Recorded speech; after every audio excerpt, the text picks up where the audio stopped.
his might. He's on under desert light.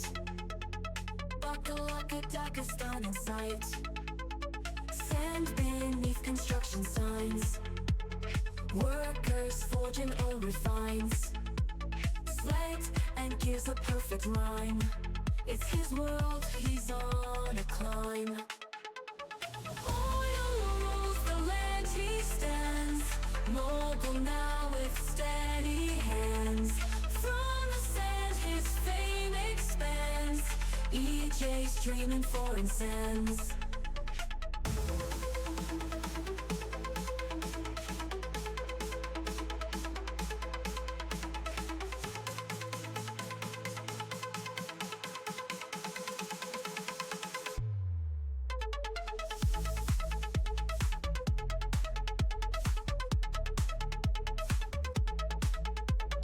Towers rise in perfect sync. Pipelines flow, no time to blink. Resources here, they interlink. Bakalaka Dustin's on the brink. Late night streaming on the screen. His vision clear, his thoughts pristine. Oil-rich world in constant sheen. Bakalaka Dagestan's the scene. Oil rules the land he stands. Mogul now with steady hands. From the sand his fame expands. EJ's dreaming foreign sands.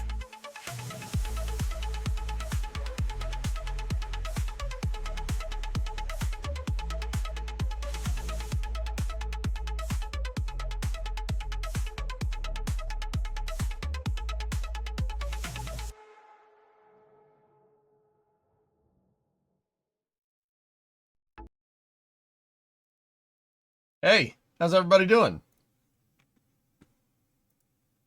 You tired?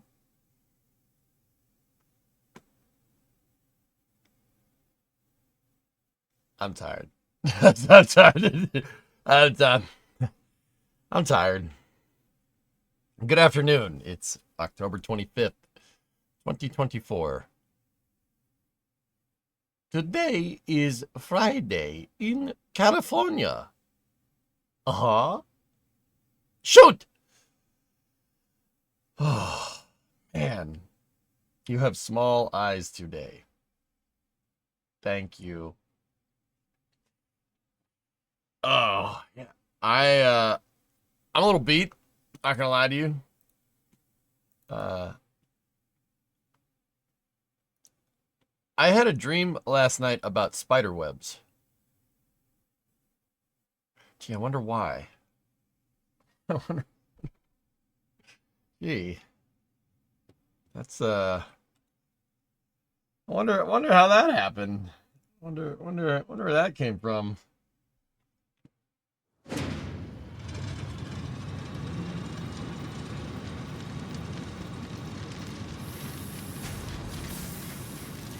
See last urgent. It's not urgent. It's not urgent.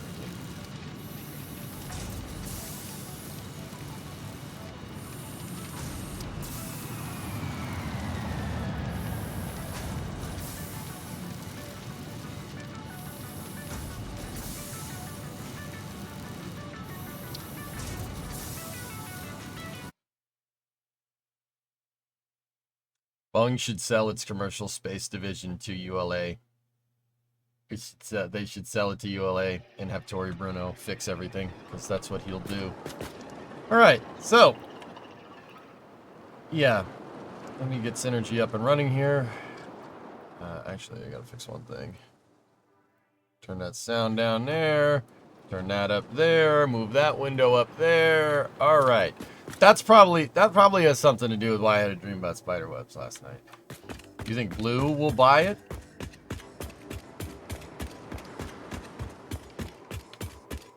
I mean, Drummer, there is some validity to it, but yeah, we'll wait until it officially happens. Yeah, there is some. Boeing's Q4 meeting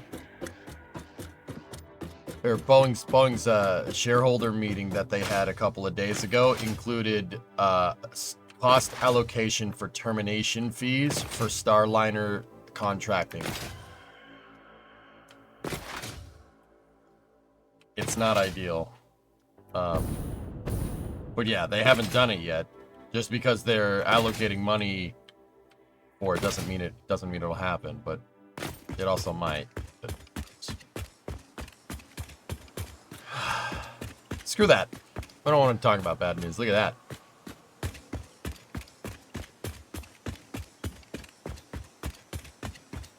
So Blue could potentially buy it. There's no indication that that's going to happen, Nova, but they could. But anyway, how are you guys all doing? Damn, dude, we got a lot of work done. Look at that. That's a significant chunk of the superstructure that we belted out. Look at that. Dude, I don't remember doing this. I was gassed. Like, I remember putting this all together, but I don't remember, like, the intricate details. And, yeah, I definitely had a dream about spiderwebs because of that. Good afternoon. Just finished watching Dragon Splashdown. Yeah. Guys, a little bit of an update on that. The Crew 8 crew was sent to the hospital out of an abundance of caution after they egressed from Dragon. Now, fellas, I'm not going to say I saw that capsule vent something last night when they were getting out, but I definitely saw that capsule vent something last night when they were getting out. I definitely have not seen that before. I was thinking about it. Definitely haven't seen Dragon vent when it's on the ship, but it definitely, something came out of one of the vents on the side while they were doing egress operations. Like, it was a forward vent. I don't know what it does. I'll be 100% real. If it was an RCS thruster, you got big problems. But I don't think it was. Here, real quick, let me show you. So, if you look at a Dragon 2 spacecraft, right? If you look at Dragon, it was one of those thrusters right there. Actually, it was the ones on the other side. So, let's take a look here. The door... is that the side with the door on it? It was that one right there. Something came out of that hole. I don't know what that thing does, but I saw it, and I didn't think nothing of it at the time. I just said, oh, if they're not making a big deal out of it, yeah, that one. No, the door isn't there. The hatch is facing downward, so it would be one of those ones, because the way the Dragon was recovered. It was that thing. It was right in the middle, so it was whatever that is right there. That thing. See this guy right here? That little guy? That thing vented something. I don't know what this thing is. I have no idea. I know those are... I think that's RCS, but then again, the RCS is right there. I'm not sure what those are. Isn't that the nav light? I don't know, Jim. I don't know. It was something... I mean, if it is, then I'm wrong, and it's one of these things. But I definitely saw something vent out of it, dude. Okay, if that's the light, it probably... If the light vented, fellas, then we probably got an issue. I don't... It would then... If it wasn't that, it was one of those. It was one of these two. Those little guys right there. So, I don't know what that means. Aren't those RCS? If it is all systems and one of them outgassed during egress operations, then yeah, that's not good. That's most likely, if I had to guess, like, that's probably the reason. If I had to guess, I don't know for sure. So an anomaly investigation inbound? I don't know. It depends. Yeah, maybe maybe they could. Oh wait, we have the... Oh, I don't have the jetpack on. Jetpack on. Have a pack. Alright, let's go check on the Tychos.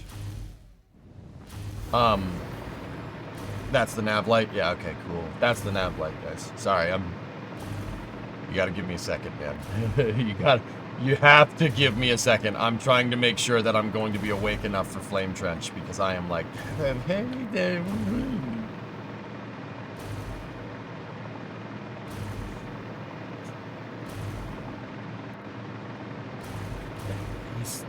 Hello, no, yeah.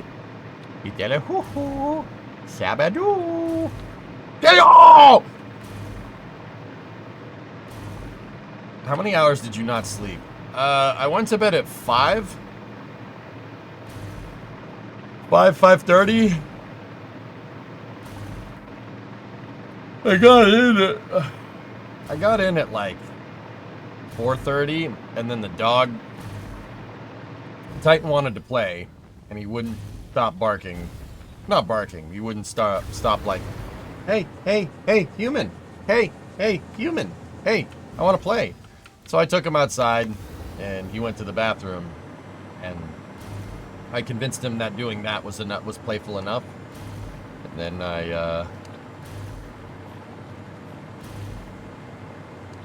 then I made myself some chicken nuggets. If you really want to know, Titan had a couple, so he sat. You know, with dogs, having a treat calms them down. That's what I'm learning from, you know, dog trainers and stuff. So I got him to calm down. I had some chicken nuggies. Titan had a couple chicken nuggies because he wanted chicken nuggies. He loves chicken nuggies. That's his favorite. And yeah, Titan fell asleep on me at about 5:30. 5:30 in the morning. I woke up probably around 8. Because that's when Primo has to get up, and then I went back to sleep and woke up at probably like 11:30. So 5:30, 6:30, 7:30, 8:30. Or, well, it's about 3.5 hours of sleep, and then 9, 10, 11. So I got about 6 hours cumulatively. I'm good. That's more than enough, dude. We're good. Have you been up since last night? No. No, I got some sleep, dudes. We're good. I'm alright. Whenever you... So, I prepared for it, guys. I got a lot of sleep the night before. Turbo Motors! Thank you, Taito. I got a lot of sleep the night before.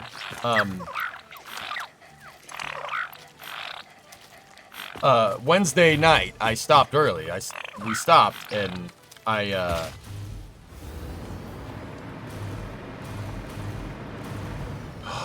okay, my brain just completely stopped. Wednesday night into Thursday night, I got a lot of sleep. I got like 9 hours of sleep, and it was good sleep. So, yeah, we're good on that front.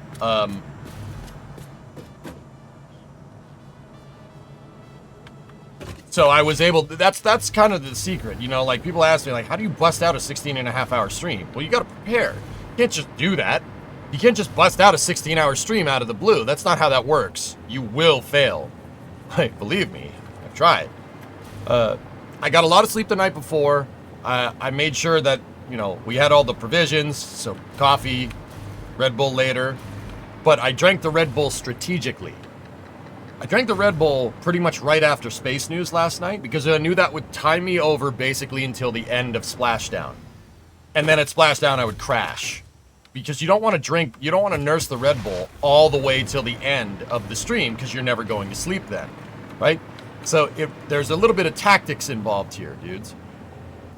But, yeah, I got a good amount of sleep the night before, well rested, and so, you know, today I can afford getting basically totally crappy sleep and be all right. Like, and now, okay, just in case anybody's taking this as like streaming advice or something, look, I'm gonna be real with you.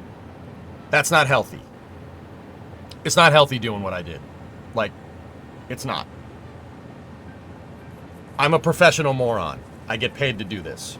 Don't do stuff like this. It's bad for you. Okay? Nursing a Red Bull to stay up an extra like 6 hours and totally destroying your sleep schedule is not good for you. Okay? This is for the younger viewers, just in case you're watching, and VOD viewers. Don't do this. Trust me. I do it because I get paid. And I get paid very well because of it. Okay? Don't hurt your body like that. It's not good for it.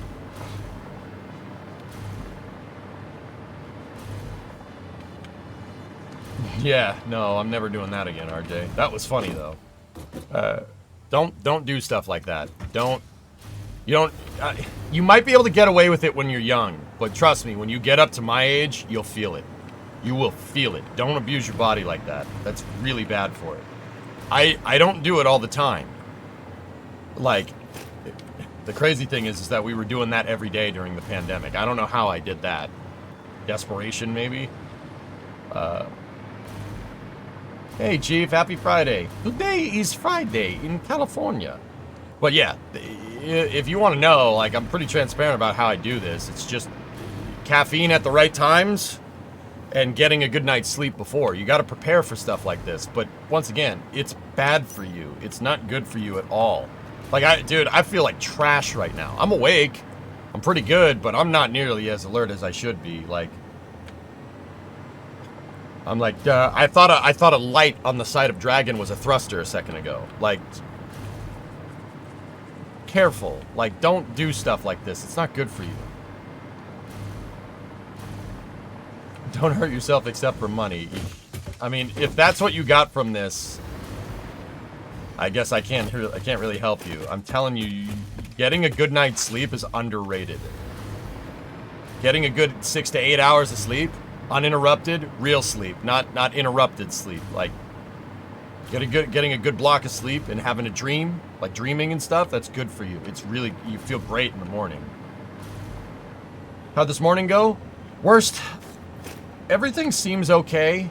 Crew 8 splashdown seemed to be okay, but I noticed something weird that happened on the capsule last night. I noticed the capsule outgassed after it was on Dragon. I didn't think nothing of it at the time, to be honest with you. Oh, we need more, I need more steel. And I'm gonna, oh, fence the turbo motors in there. I didn't think of anything of it at the time, dude. Do you exercise a lot to mitigate the sitting? I stand up a lot, Matt. Basically, when I'm... That's the other thing I gotta be better at, dude, but I stand up. Like, I eat standing up in the house. Whenever dude, if it's the weekend, right, and we're on the beach, I'll just get up and walk around. I do a lot of walking, and now that Titan's here, I walk him, and I'm out playing with him and getting some exercise.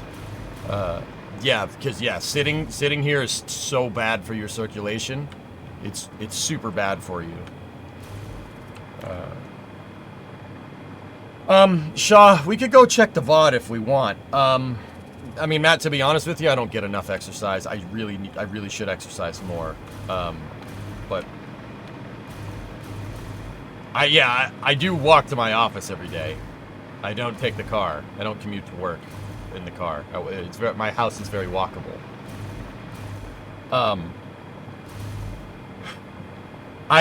Bree and I usually take Titan to the ocean, and we walk up and down the ocean, like the beach. We walk up and down the beach in the sand every weekend. We've been doing that for a good while now. We're gonna do that tomorrow.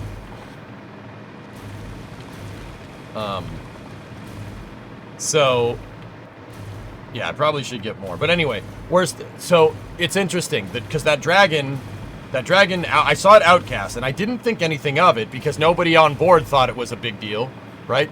All the people were just going about their business, right? I gotta get steel, that's what I'm doing. And I was like, okay, it's probably fine. And then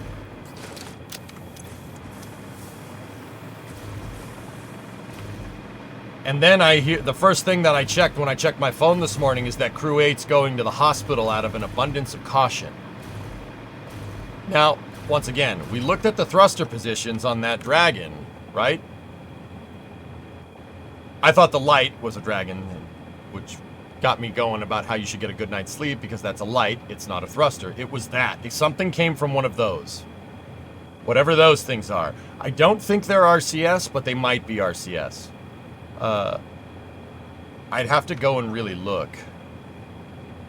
We did see Dragon's RCS going like crazy last night. I don't recall ever seeing that before, but the Draco thrusters were firing like crazy. right before drogue deployments, they were firing like absurdly. Now, if I had to put it out there and if I had to guess, that's probably a different descent regime to align the capsule for a potential Super Draco firing if needed. That's my guess. I don't ever recall seeing the RCS do that before. Hey Dean, you back over on YouTube today? Have I read Berger's book Reentry or Liftoff? No, Pop, but I hear they're quite good, despite my kind of displeasement with Eric's reporting on Artemis. You know, he's actually a super good writer, like, for real. I've read some passages from it, I'm like, damn, dude, this guy's good at writing. It's pretty good, man. Something also did hit the parachute. That's right, Linus. Yeah. Something came off Dragon and hit one of the drogues on the way down. Now, once again, crew came down just fine, but also, I've never seen anything hit the parachutes on Dragon before. I would absolutely be looking at that. So, yeah, something was funny with it last night. I'll show you guys a little bit later, maybe.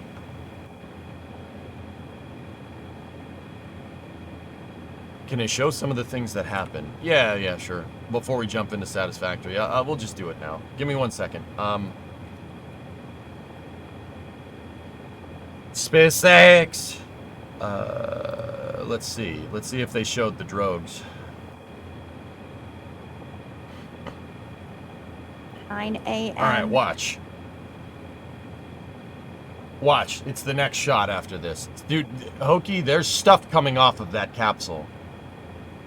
See? Look. Drogue parachute.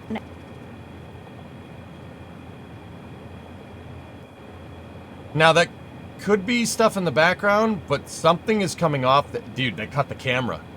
They didn't show it. It's the next frame. Something comes off and gets caught in the drogue and then shoots off the side, dude. That's not even the worst of it. Hold on.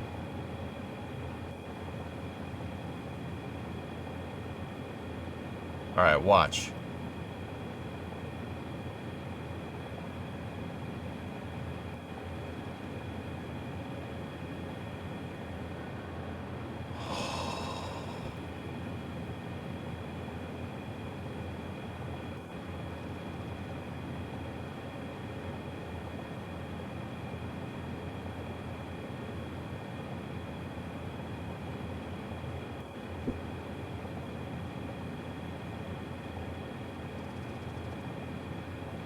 Oh, there it goes.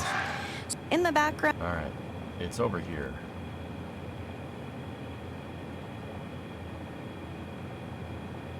Up there. But let me show you the whole drogue thing. So, Hokey, it's in here somewhere. All right, watch.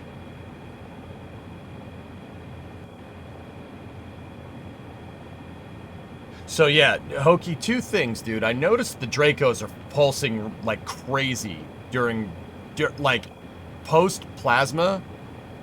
So after the plasma, I mean, we know the RCS is firing through the plasma, but right before the drogues, this thing is just going into overdrive, dude. Here, let me back it up a little bit. Watch. All right, drummer, I think I found it. Thank you for the clips, though.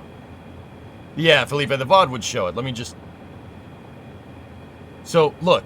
See the pulse? I mean, there's the strobe lights, right? Watch. Look.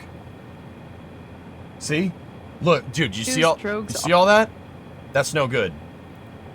Like, okay, everything is fine, and I'm not concerned trolling. If it was me, and I was running this program, that's unacceptable. That should not have happened. You do not screw with parachutes. Absolutely not. You need to know exactly what that is, why it came off, and how it did it before you bring another one of these down. Pacific time. Because so just because something went wrong this time doesn't mean it won't go wrong again. That's definitely not supposed to happen. Especially, nothing is supposed to hit the drogues. No way. That's not supposed to happen. Dude, if it punched a hole in the drogues, you'd have a big problem. Who knows? It may have. Now watch. See? That's not a star in the background. That's something coming off Dragon. Okay?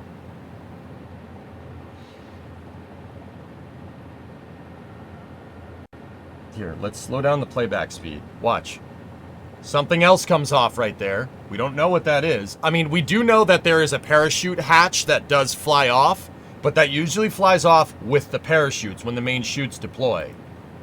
But I've never seen anything get stuck in a drogue like this next piece of debris. Like that. Look, it's inside of the drogue. That right there is definitely unknown behavior. That absolutely, it's not supposed to do that. Something gets caught in the drogue, hits the drogue, splits in half, and flies off. That's bad. What could it be? Don't know. Chief, I have no idea. It's so hard to tell from the IR picture. That's not right.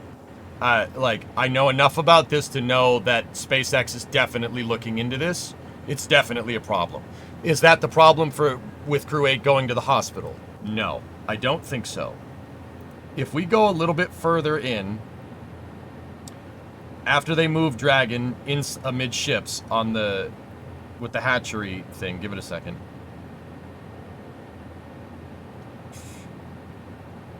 Check the capsule's covers for Super Dracos. Yeah. Hokey, do you think it could be the covers popping off of the Super Dracos and prep, like, to put them into a firing mode for potential abort sequence? That's a good, dude, that's a good call. Yeah,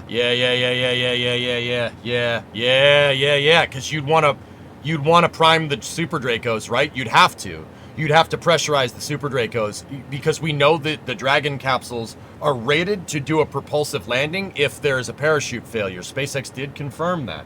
So yeah, it could be the plugs for the Super Dracos. Wouldn't blow off the covers after initial ignition. Well, Hellfish, you wouldn't want them plugged, right? If you're pressurizing the system and you had a leaky valve, maybe that's what happened. Hokey, yeah, I would be very much inclined to agree with you, dude. I mean, you know more than me about this, man.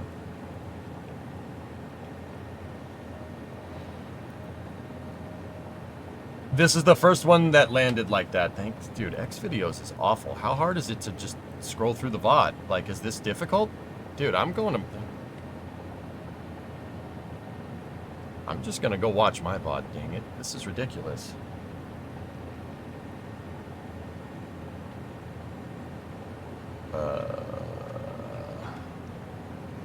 I've never had to do this before.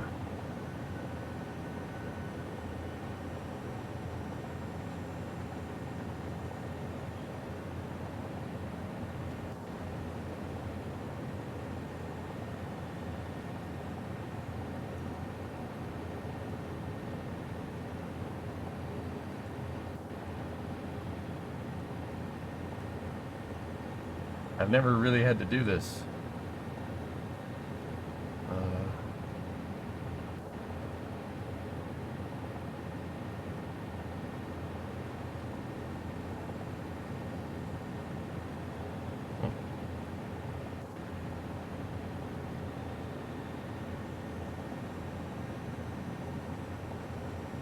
Now, if it were the plugs, wouldn't we have seen 4 of them about the same time? Yeah, exactly.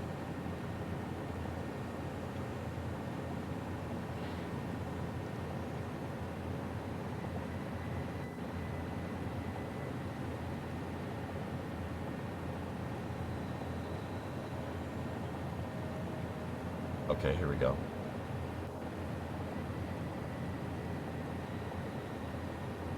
Alright. I found the VOD.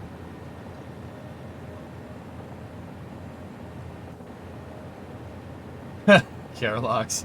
Hey, let's you're probably not wrong. Let's not get caught up in that, man. Like, not in here, dude. I would ask very respectfully to please don't do that in here. We only got another like 2 weeks of this crap. Please. I mean, it's not gonna stop, you know, but just spare me, man. Please, dude. Mercy Street. All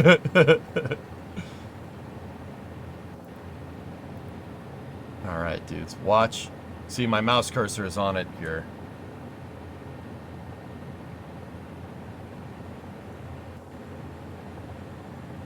Alright, let's see. See it? Right there. Look. Back it up. Watch. Watch over here.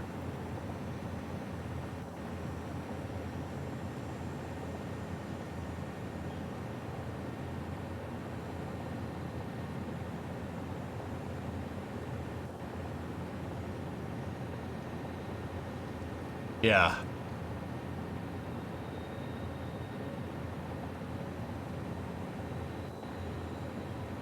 Yeah, he moved it when he adjusted the rigging, dude. Look. What the heck was that about? See what I sent you on Discord. I'm in the middle of something.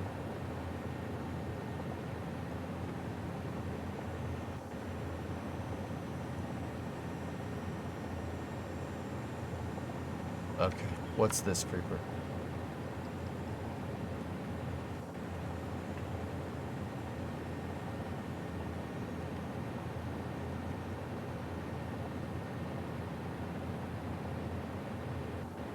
Yeah, creeper. It's just tough because I have to change synergy back and forth for Satisfactory. It's really annoying. Is it coming from the top hatch seal? I don't know.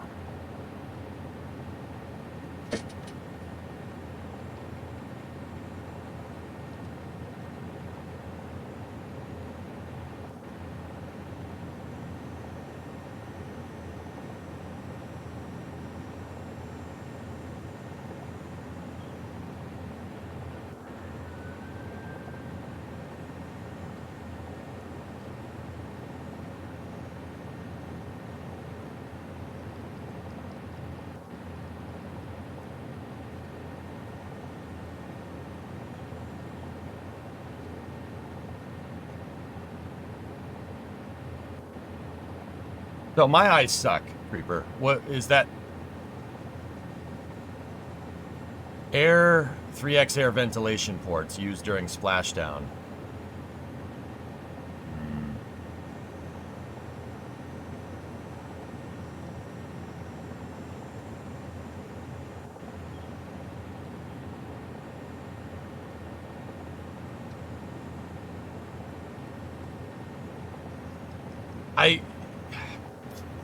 If it's the air vent systems, guys, it's obviously not a big deal.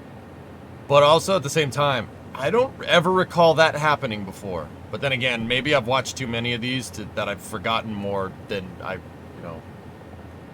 probably forgotten a lot more little details than I've seen. I would have remembered if it was doing stuff like that, man.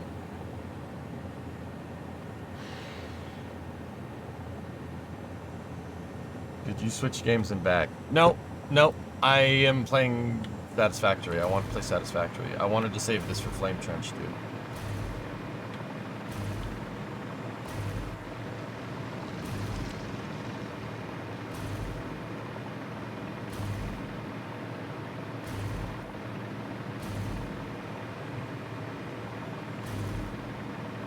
I agree, Hokey. I don't ever recall that happening, man.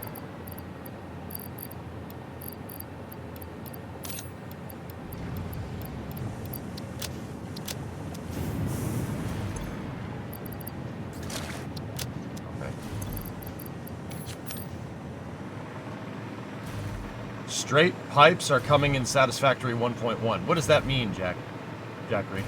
Straight pipes? The pipes are already straight. Could have been blocked by the rigging. Yeah, Dean, maybe. Like I said, I don't ever remember outgassing like that from a Dragon capsule at that point in Egress. I've watched every single one of them. I've watched every single Dragon recovery. Some of them not live, but...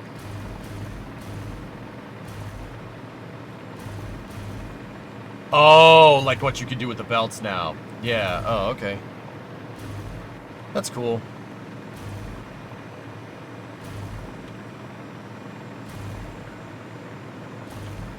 Did you start a new build in 1.0? Yeah, Ginger, this is a new build. This isn't my Vabtory factory. This is crazier. Here, let me show you. So, if you notice, this parking garage is quite large. Here, let's go over here. Hey, Asfathan, what's going on? I decided I wanted to make, before we wanted to make a vertical main bus, and that was a cool idea. I ended up never executing on it, and I'm kind of annoyed with myself. So what I did was I made this even more difficult by wanting to make my factory into a gigantic ship from Halo.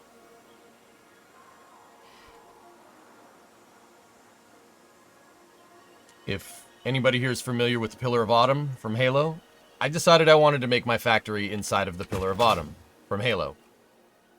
So that's what I'm doing. So yeah, Ginger, I did restart. Yeah. That little guy down there, that's just my feeder factory for making concrete and steel to build the truss structure out for the ship. All of the thrusters on Dragon are hydrazine, Tessa. They sniffed around, they said the sniffing was okay, but like I said, even if that's just an air vent port, if it's not something that should be happening, don't take any chances, right? So, yeah, they probably saw something. It could be that vent, it might not be, who knows. They probably saw something and were like, nope.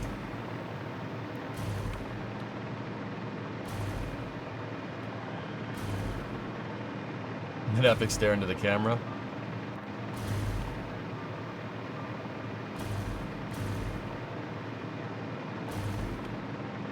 Yeah. I've been working on the octagonal structure of the Pillar of Autumn. The Pillar of Autumn is a ship from Halo.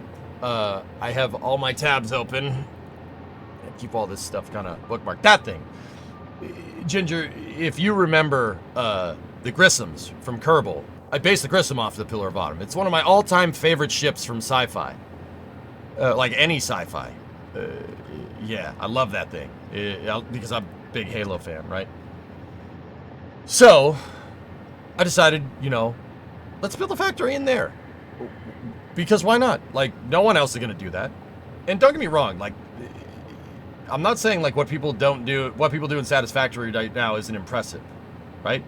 But every single build kind of has this cyberpunk. Every, like, really crazy showcase build has this kind of cyberpunk, Blade Runner vibe going on. And I just didn't want to do that. So I picked something ridiculous. And yeah, I'm building the dry dock from Reach, which is what that parking garage structure is. I'm going to build the hold down arms, and I'm going to put my factory inside of this giant 1,100 meter long ship. Now, in Halo lore, they do explain how the ship is manufactured. This is lore from Bungie. This is how the ship is made.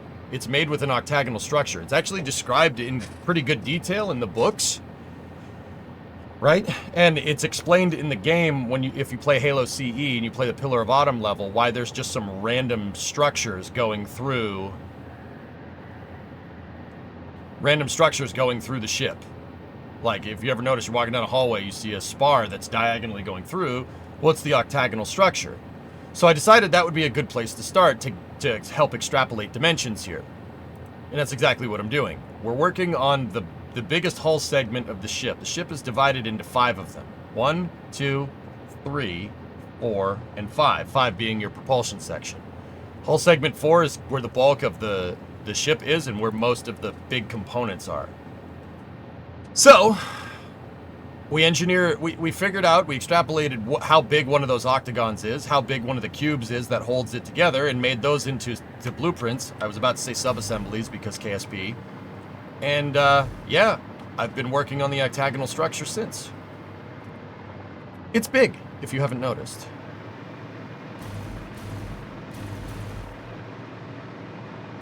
Yeah, IMC, exactly. UNSC ships are probably the best ships in sci-fi. It's basically a big flying gun. All right, Dean, enjoy your meeting. Halo's awesome. Play the original Bungie games from Halo. You don't need to play any of the 343 stuff. It's fan fiction. It's garbage. Yeah, Jens, the original Halo stuff is super cool.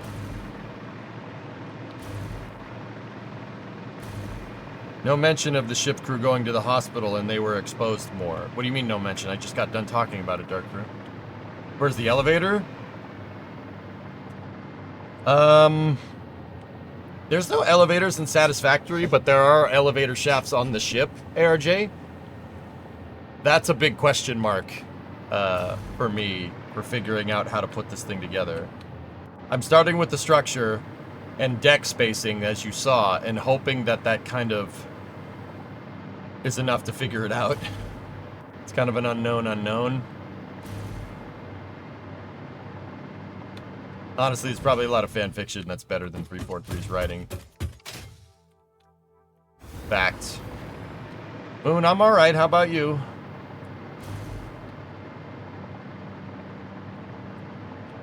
No, the crew working on the boat, only the astronauts went to the hospital. Oh, interesting, Dark Crew. The plot thickens. ODST is super underrated, Ginger. I might go back and play that when we're done with this. But, yeah, this is the frame of a spaceship from the 26th century. It's awesome. So what I got done last night was basically the last thing I mean, this was all a blur, dude. When you get 15, 16 hours in on a stream, you're kind of on autopilot, I'm not going to lie. I snapped back too during the Crew 8 coverage, but yeah, a lot of this is busy work. What I did was I got where the cargo bays are going to go fleshed out. Where there's 4 cargo bays amidships on the Pillar of Autumn, port and starboard, 4 on each side. And you can see the dividers right there. That thing. And that thing. Those are the frames between the cargo bays. And the cargo bays are actually quite large. They go into the center of the ship. So the cargo bay is going to basically go all the way to this back wall, right? All the way to this, right here. So these grids are eventually going to get hollowed out when I have the cargo bay spacing and design finalized.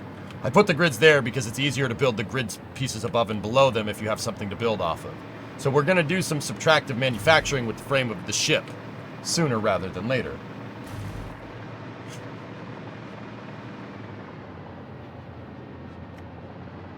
Okay, drummer. Well, thank you.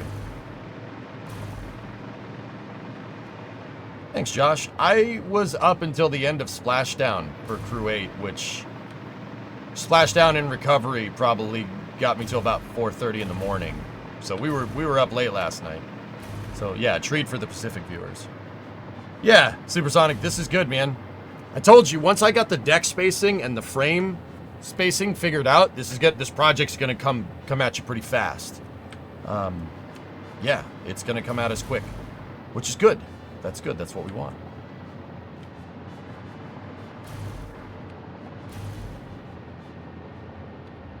You had a lightning strike take down your internet like 30 minutes before the coverage began. Just came back online. Why didn't you change the weather guy?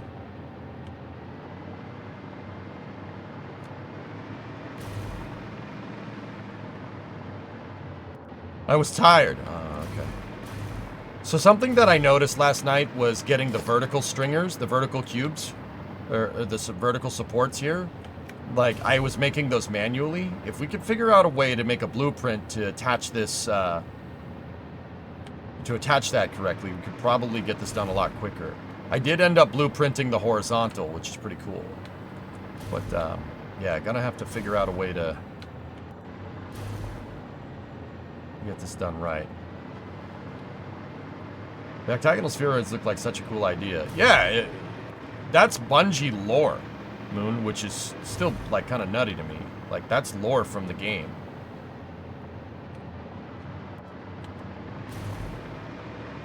Pretty crazy, right?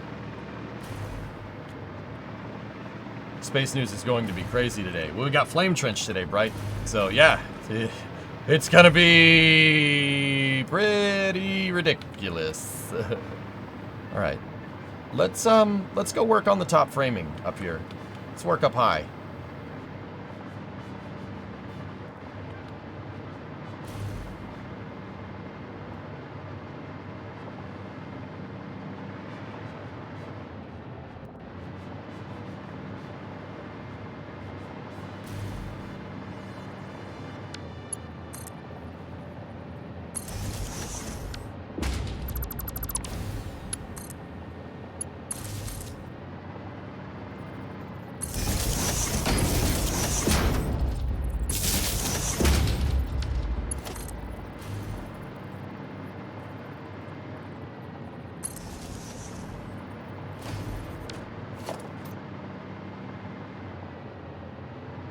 Imagine making the pillar bottom and space engineers. Not gonna lie, that'd be pretty rad. Alright, so we need to measure 72 back from here.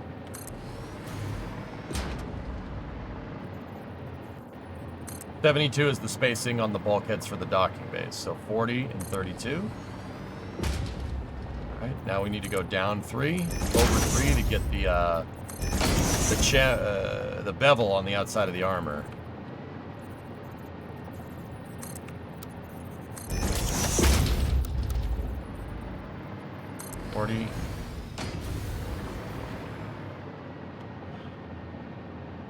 Yeah, hey Moonsoul, it's all good. Just I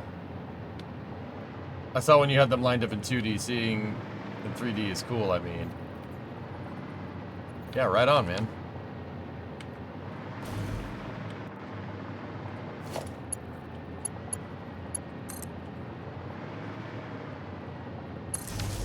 I mean, Moon, how you gonna look at this and not be like,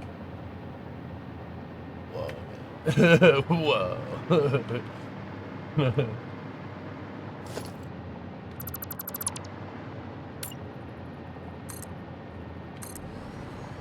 I'm getting height sickness from watching this. Height sickness?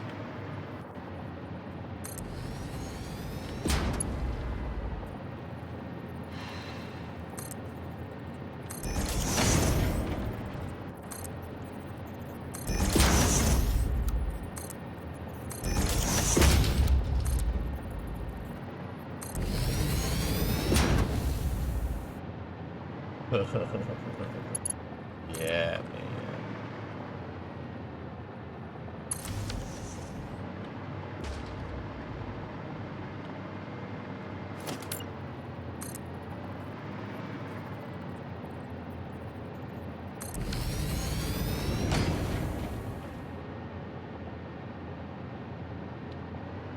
We might need to do that whole, building out more structure.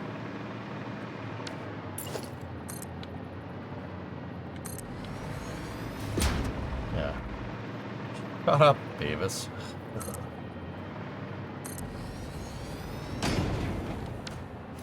Yeah, Source, it's, yeah, she's a little chunky, huh? Alright, 29 down. We figured out last night that you gotta make... I tried to make these manually. You have to make a holding triangle for every single one of them to keep the edge straight. 29 by 16. Alright, now make the diagonal. 33, 1, 2.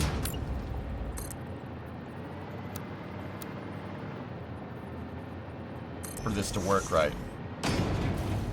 If you were in charge of the plans to build this in real life, would the structure come together like this first? Or would the modules for different sections get more infrastructure added to them before the full framework is assembled?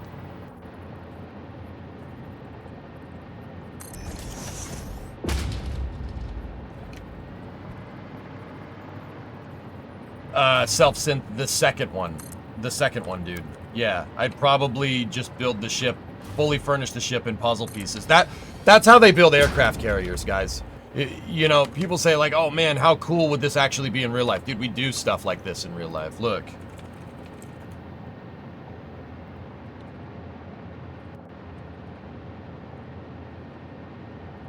This is how ships are made, dude. They do the exact same thing. Here. This is the Ford getting made. Here you go. Watch. So they're laying down the keel, and look, now they're laying in frames. Now, not all of these frames are like fully furnished, but a lot of them are. A lot of them have like wiring pre-installed and stuff. So you can kind of see it. You can kind of see the decks getting put together, but see, there's the side of the hull. Look, that entire segment already has like doors, electrical all installed. So when you go to put the segments together, all you got to do is just plug them in. Yeah, that's how they do it. So yeah, it would very much be the second one, self-synth. The reason why I'm doing it this way is because I don't have any blueprints. I have to extrapolate my own blueprints. So I'm making the blueprint as I go. I'll admit that's not the best way to manufacture something. This is the right way to do it. But the time it would take me to figure out where every individual deck goes, oh dear, that would take forever. So, yeah, you could see that they're putting in, see these sub-assemblies on the sides? They're kind of long and rectangular. It's because they're going to make room for the hangar deck here in a second.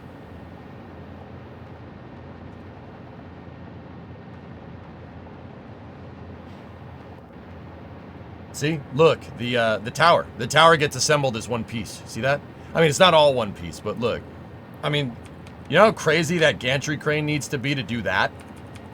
It's pretty damn impressive.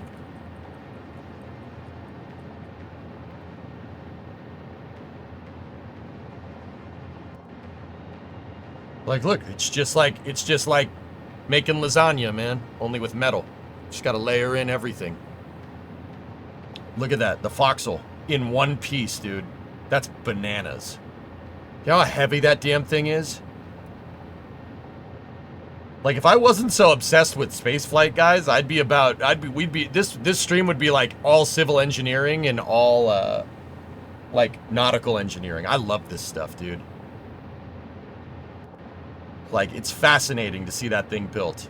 That takes so much time to make that damn thing. Like, the fact that we just crank them out, you know, every couple of years is ridiculous.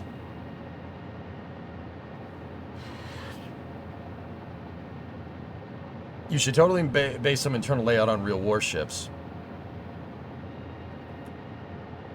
I'm going to make it make sense with regards to, like, the UNSC. Look at that toe strap, dude. It's not a toe strap, I know.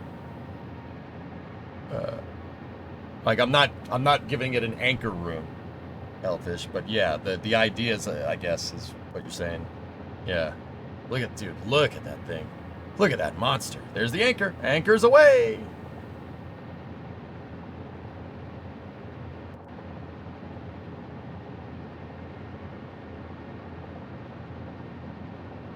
It's a big ship.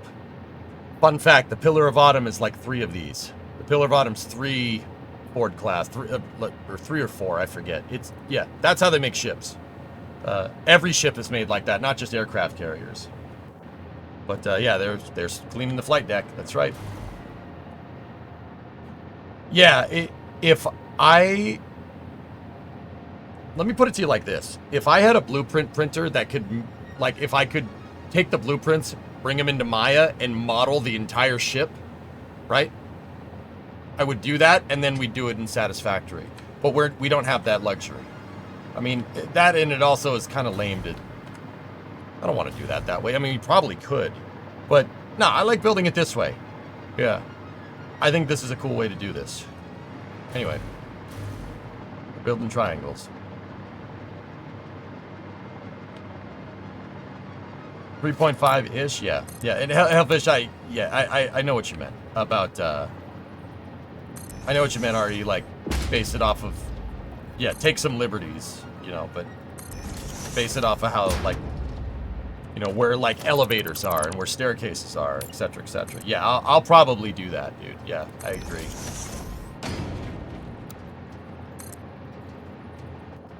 $33.12. Be faithful, but also make it make sense. Well, yeah, I'll make it make sense for, yeah, fighting ship from the 26th century, what it would look like.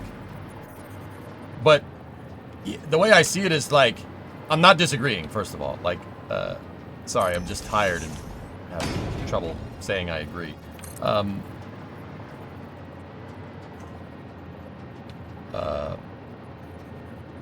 by 16, there we go. My brain blanked again. Yeah. We'll try to make it right, dude. Yeah, I will. I'll do that. That's what I'm trying to say. Sorry. Mr. Goosen. The Eagle has landed. What instrument does a Spanish fisherman play? Castanets.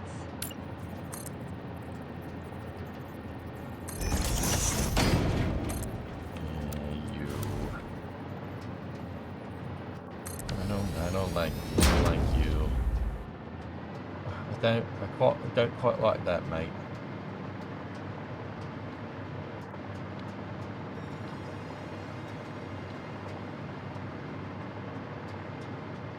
Dumb question, but are you more into Trek or Wars? Phase, to be honest, I liked Star Wars before I liked Star Trek. Chronologically, like, I grew up with Star Wars. I'll admit it. Star Wars is a little bit easier for a kid to get into because it's not as, the reason why is because it's not as complicated as Star Trek. But as I grew older, I grew to appreciate Star Trek a lot more.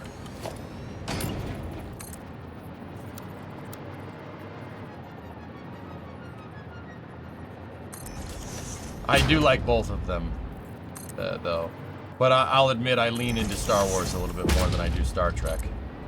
But I don't hate Star Trek by any means. See Phil's link. NASA statement on the Crew 8 astronauts. After splashing down on Earth as part of NASA SpaceX Crew 8 mission, a NASA astronaut experienced a medical issue. NASA astronauts Matt Dominic, Michael Barrett, and Jeanette Epps and Russian cosmonaut Alexander Grabenkin were flown together to Ascension Sacred Heart, Pensacola, in Florida. After a medical evaluation at the hospital, 3 of the crew members departed Pensacola and have arrived at NASA's Johnson Space Center in Houston. The one astronaut who remains at Ascension is in stable condition under observation as a precautionary measure. To protect the crew members' medical privacy, specific details of the individual's condition or identity will not be shared. During its return to Earth, Dragon executed a normal entry and splashdown. Recovery of the crew and the spacecraft was without incident. During routine medical assessments on the recovery ship, the additional evaluation of the crew members was requested out of an abundance of caution. We're grateful to Ascension Sacred Heart for its support during this time, and we're proud of our team for its quick action to ensure the safety of our crew members. The Crew 8 crew members splashed down aboard their Dragon near Pensacola, Florida, to complete a 235-day mission, 232 days of which were spent aboard the ISS. Yeah, okay, guys, that doesn't seem like it's spacecraft related. That's just an individual medical issue. It's like I was saying last night, dude, space is rough on the body.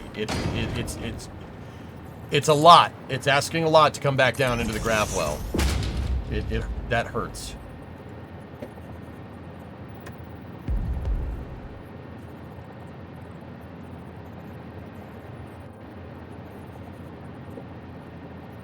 How does Darth Vader like his toast? A little on the darker side.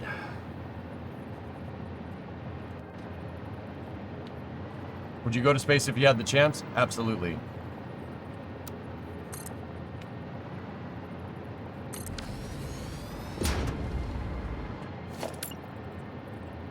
It's like the start of a zombie movie. Dude. It kind of does. Kind of does, doesn't it?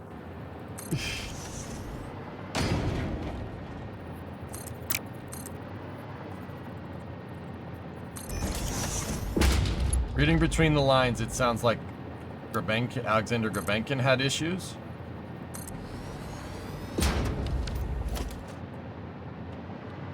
Hey.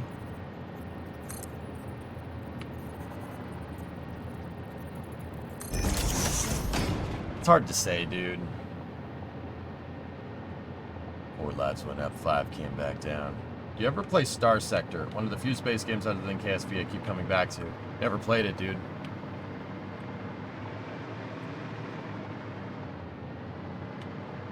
There were some clues, subtle ones in the press release.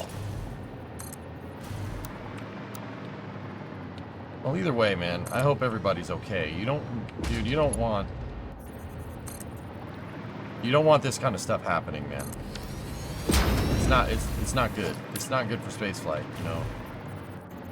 You don't want to wish non-well-being, I guess, on anyone that does this stuff. It's hard.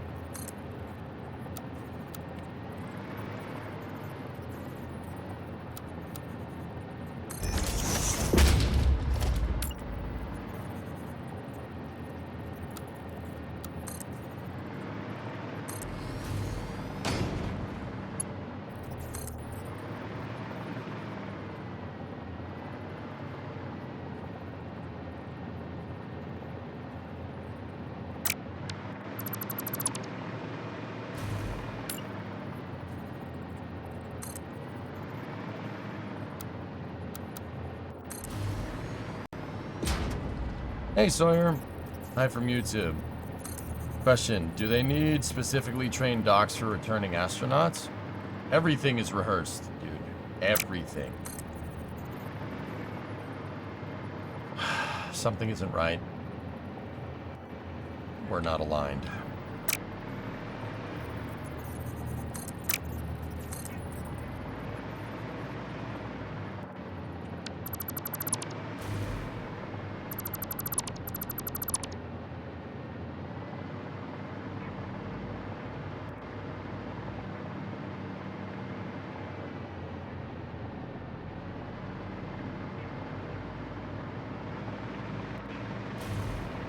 The horizontal beam over the second dock is not right.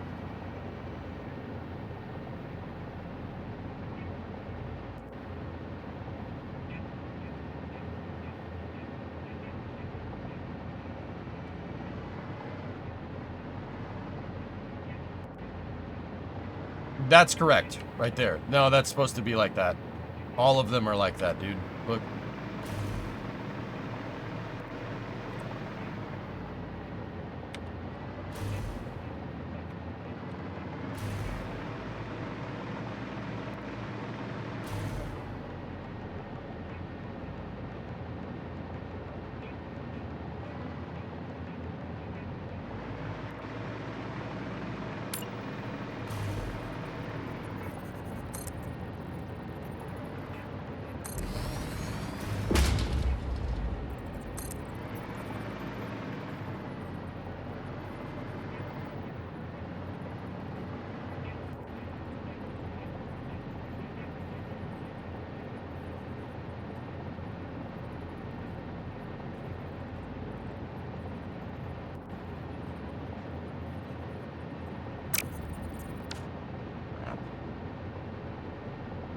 What did we screw up?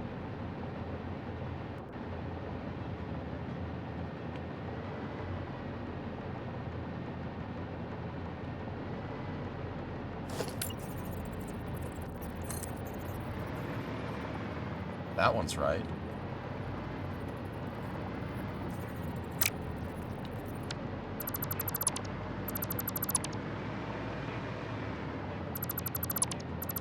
I gotta check something, dudes.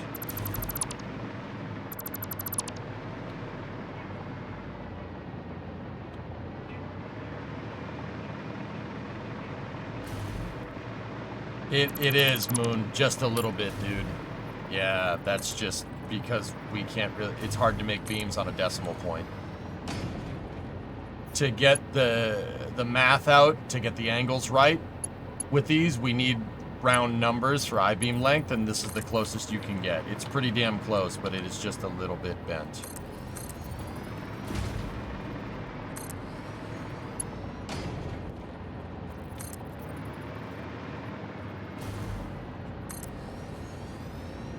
Okay, Raiden. You seem to be right.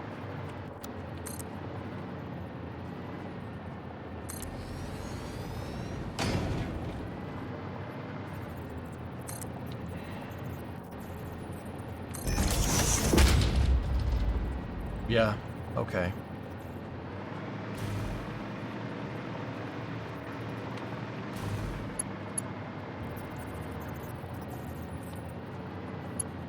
You see that Binky's gonna have a new episode tomorrow? I did. I am very excited. We were talking about different automotive channels that I watch, and I didn't mention them because I was like, you know, maybe if they post something, I'll watch, but, and then wouldn't you know, out of the blue, they were like, yeah, we're gonna post this. I'm like, oh, well, that's good timing.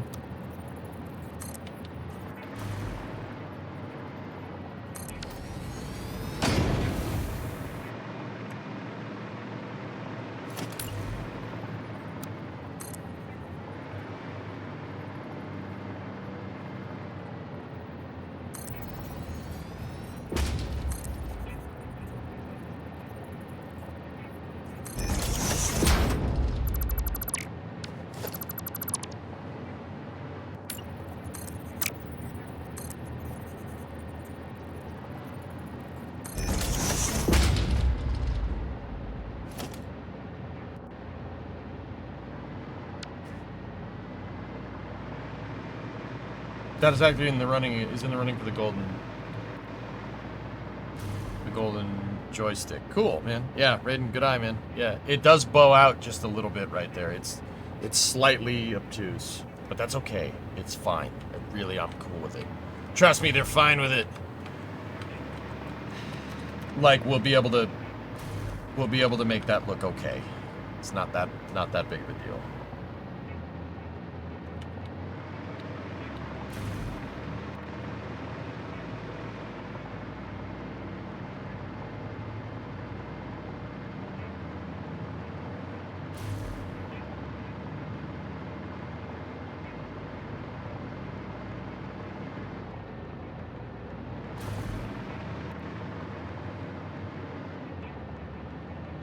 Good enough for the UNSC.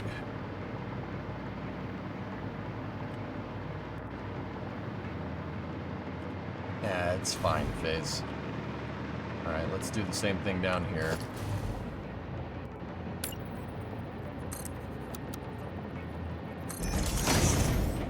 Three up, three over.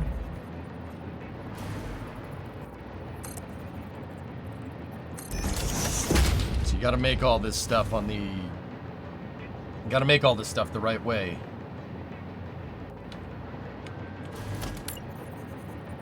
It's going through refit. It's gonna have some battle scars, yeah. Nope, that's not right.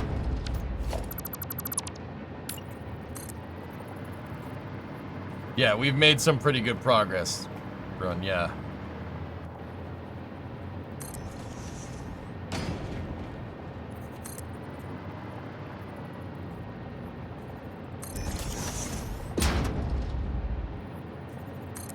Why was I suddenly thinking Coffee Stain was run by Epic? Satisfactory did originally release on the Epic Game Store, and then they switched to Steam. They were exclusive on Epic Games for a year, and then they're on Steam and Epic Games now.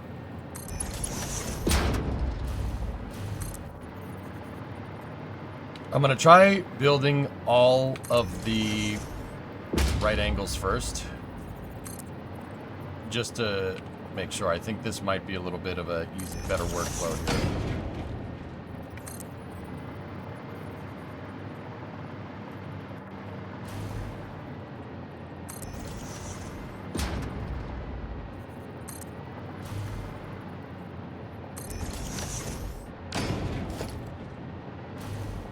Will we ever get to a point where we can 3D print skyscrapers? I'm sure we will. Hey guys, just popping in to remind you that Europe doesn't have a reusable rocket and has no clear path to create one. The truth hurts, man. Damn. Our typical came in here and chose violence today.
I don't know what that is, Face. Yeah, that planet's angry, though.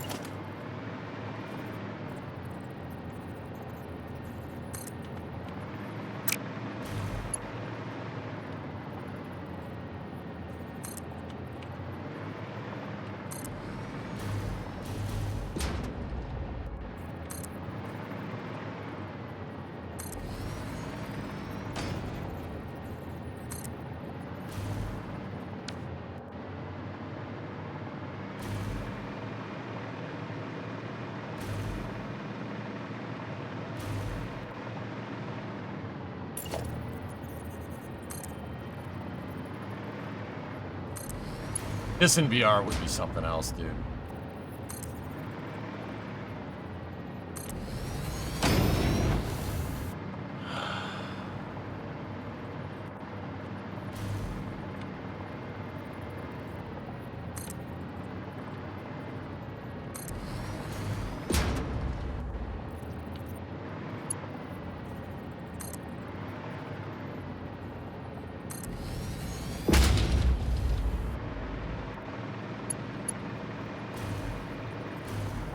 Violence begets violence, Rothman. Fighting back is just going to make it stronger.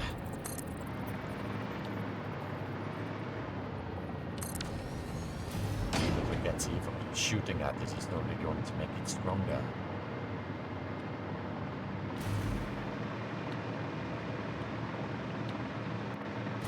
Duh. Nice, Josh.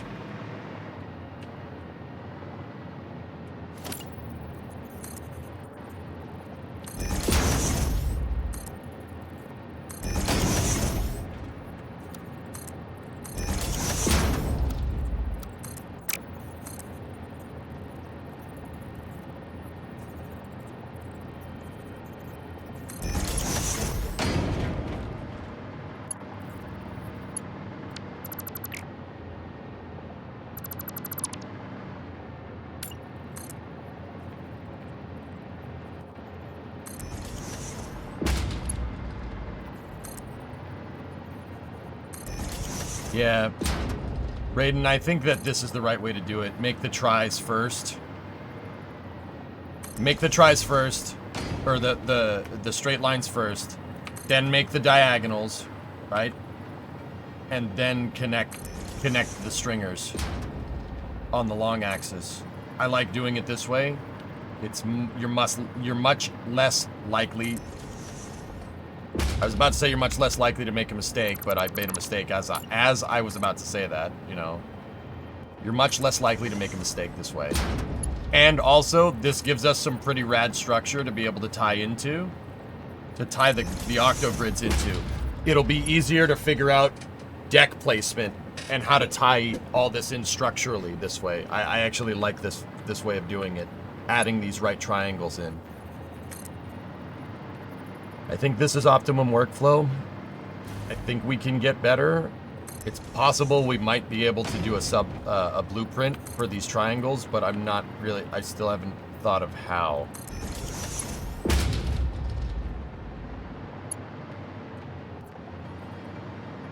What are you doing for those that just joined?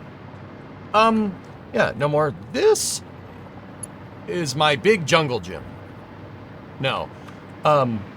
So I'm building a ship. This is a shipyard. See, you got a big space dry dock here. If you want scale, down there, that's not like a little note or something. That's a door all the way down there. Yeah, see it? It's big. The reason why is because I'm building a gigantic spaceship. Why am I building a gigantic spaceship? I don't know, because I can.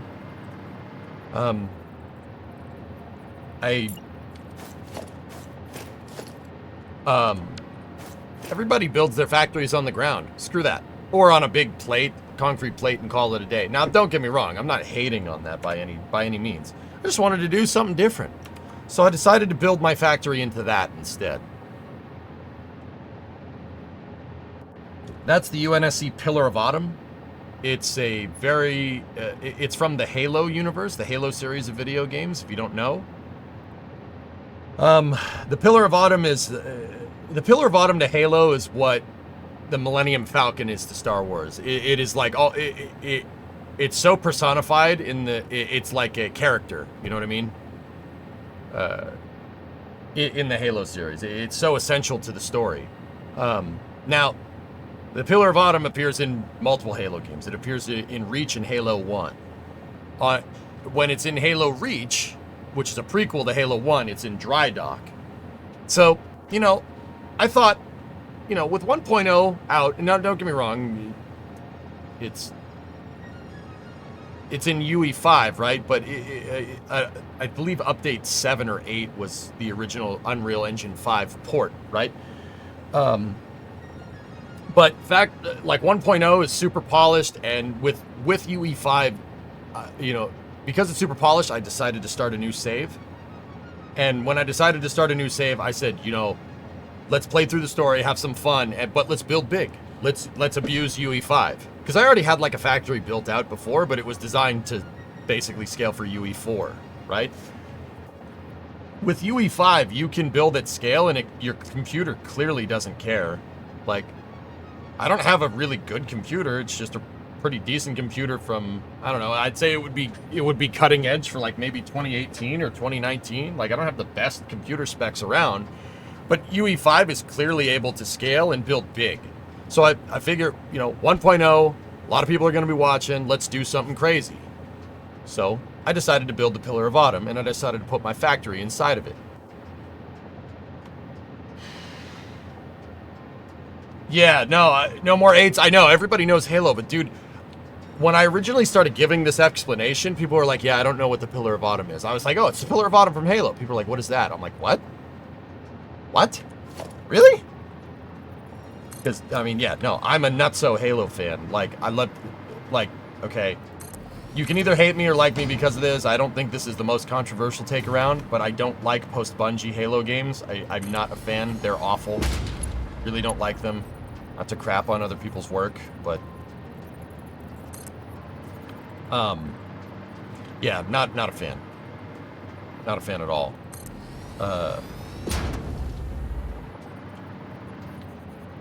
But the original Halo games were very much a part of my childhood, just like everybody else. I love Halo. It's one of my all-time favorite sci-fis. It's up there with like Battlestar Galactica, you know, Star Trek, Stargate. It's up there with the greats for me.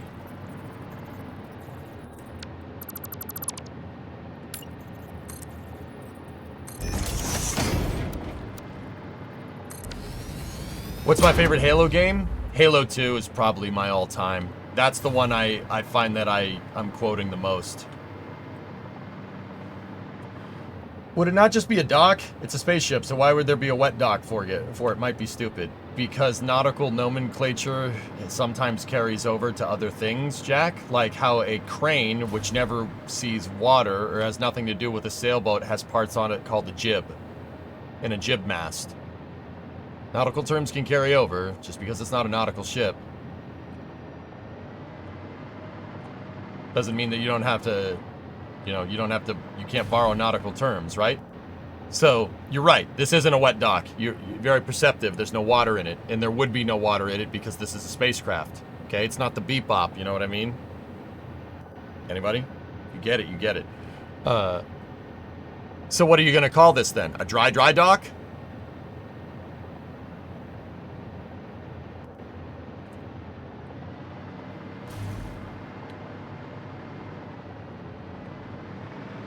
A moist dock. You know? I said dry dock, and it's very interesting because you knew exactly what I was talking about. And you knew enough to know that I was talking about to bring up the you know, wait, it's not a dry dock, it's a wet dock. See what I'm saying? Like, yeah, I guess you could... Right? To make a solid argument. I mean, like, what else are you gonna call it? Earth dock? Regolith dock? I know what we should... You know what, Jack? You drive a hard bargain. I know what we should call it. We should call it a catch tower.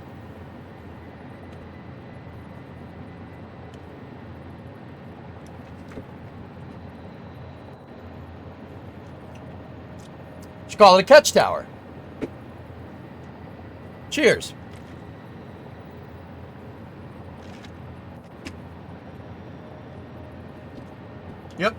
Yep. In lore, it does catch the ship. That's what these arms do. That's why they're so beefy. They do catch the ship. Those are hold down. Those are catch arms. So the ship does the reverse of that. You know, you don't see it land in the games. You see it take off, right? But yeah, they said to bring the thing down, it needs to have thrust augmentation for an atmospheric travel. The Halcyon class cruisers, right? Did we just become best friends? Yup. You need to have the thruster retrofits, right? You need to have those, and the ship actually will do a retro burn, right? They'll use its main engines to bring it down near the atmosphere. They'll fire the thrusters, and it'll hover over the flame trench, and the arms will catch it. Nothing goes over my head. I'm too fast. I will catch it. I'm sorry, I'm not gonna not play this whole scene out because that's one of the most badass scenes I've ever seen. Ever. Oh, celestial seasonings. Oh yeah. This is. Just... Oh, that's so sick. I want this in real life. I'm sorry, guys. I want to see this in my lifetime. I want that. That's badass, dude. I mean, the closest thing we have to this is Starship, right? And Starship's pretty damn cool. I'm pretty damn grateful for that, but more? Why is it not pointy enough? It needs to be more pointy. It cannot be pointy. How are we supposed to instill fear into our enemies if we don't have gigantic kilometer ships taking off? That's sick. That's so freaking cool. You could call it a moist dock and technically be correct. Yes. But we're in the desert, so the humidity might be low. But also, yes. Imagine how much it costs to just launch it. Yeah, that's probably expensive. Is it heavy? Good. Then it's then expensive. Then it's expensive. Put it down. We could build an O'Neill cylinder. We could build the Pillar of Autumn. Cylinder is much bigger. All I'm saying, dude, is if we have sufficient propulsion, you could build this. You could build this in space. The octagonal grid is actually, I would say that this octoball matrix is strong enough. Like this, you could make this, sure. This is strong enough to, like, you could make this into a spaceship. There's no reason why we couldn't do this. I mean, welding in space is definitely something we should probably figure out. I can tend to say that, like, friction stir welding in space would probably be a better application there, but... Yeah. Either way, sorry, I digest. But I digest.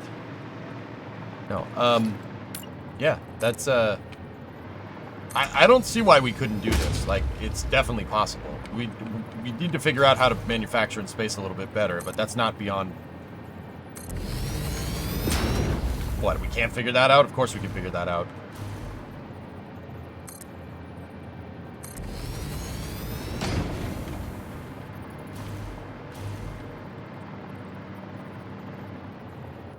Oh yeah, well, we could just call the aliens to do it? Yeah. The boosters are reused, Raiden, in Halo. They just crash into the ground. They're not that far off the deck. I mean, and let's be real, if you're making a booster that's strong enough to handle the chamber pressure to push up however heavy this freaking ship is, it can take a little bit of a hit into the ground. It'll be fine. It's not like those boosters on the Pillar of Autumn that used it to fly up into space are made of aluminum or something. There's no freaking way. You want to know what the crazy thing is? Each one of those is basically a sea dragon.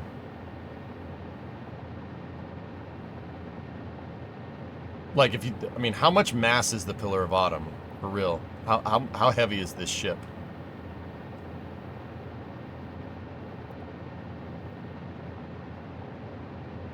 Does it say?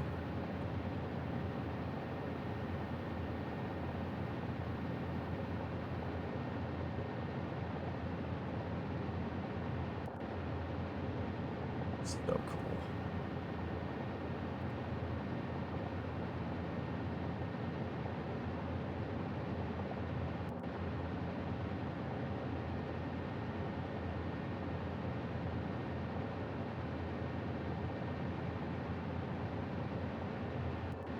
How about build it on the moon? Yeah, maybe. There's only one ship. One, are you sure? Yes, they called it the Pillar of Autumn.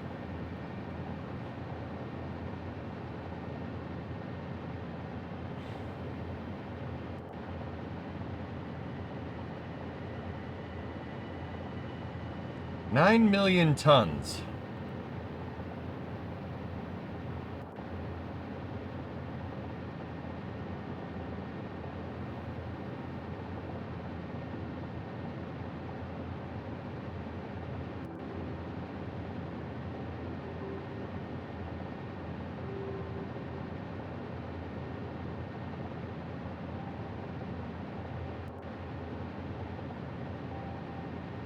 I thought they got dumped into a scrapyard. No, like I said in the book, in Fall of Reach, it may have been Fall of Reach. I haven't. You know what? I should go back and read Fall of Reach.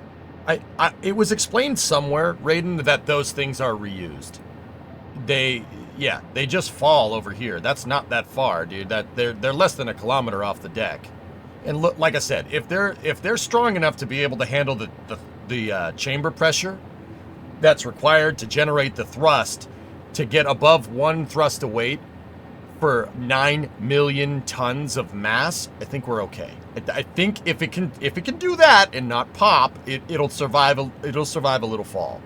The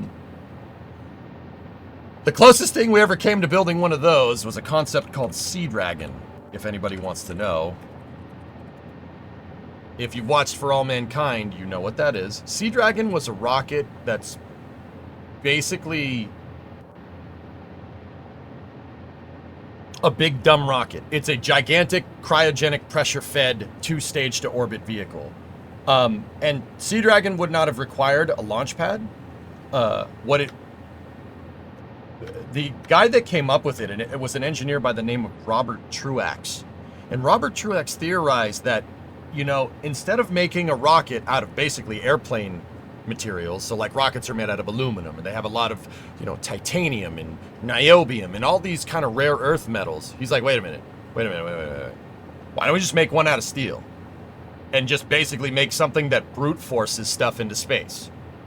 What, do we not have strong enough steel? We can make aircraft carriers, all right? Aircraft carriers need to be able to be buoyant. They need to be able to withstand a pretty good significant hydraulic pressure, right? Because the water's pushing in on the hull all the time, right? Like, so we can use ship-grade steel to build a rocket, and that's the idea. Sea Dragon would have been built in an aircraft carrier's dry dock by a shipyard out of marine steel, like an aircraft carrier, right? And what they would have done is they would have floated it out of the dry dock, filled the thing up with propellants, and then put ballast tanks down at the bottom. The ballast tanks, you know, they would tow it horizontally, right, to wherever they want to launch it from, right? I said fill it a second ago. They wouldn't have done that. They towed it to the launch site. They would have had a regular tanker, like a ship tanker, fill this thing up with propellants, add ballast to the ballast tanks, turn the thing upright, and then launch it right out of the water. The crazy thing is that Sea Dragon would have been reusable. Its first stage would have been reusable because it's so ridiculously big and so ridiculously strong. When it came down and hit the water, it just splashed right down. No problem, just go get it. Whatever, just bring it back. Yeah, if you watch For All Mankind, you've seen Sea Dragons. It's pretty smart, dude. No turbine machinery or anything required. It just uses pressure. It just uses the residual pressure from the tanks to make this big freaking rocket engine go. Frankly, there's no turbine machinery in the world that can make a rocket engine that's as wide as like the dome on the Capitol building work. But yeah, it's not the worst idea. Like, see that little thing up there? That's the Apollo capsule. That's the Apollo command module. Up here is your payload fairing. Sea Dragon would have had 450 metric tons to orbit. So like I said, the tech to do that is here. We have that. It's just we don't know how to make this. This part, oh yeah, we can figure that out. We figured that out in the 60s. It's this part that might be, you know, useful to figure out soon. This part, we can do that. Yeah, we could get that done. No problem. That whole fusion thing, that would be important. Might be important.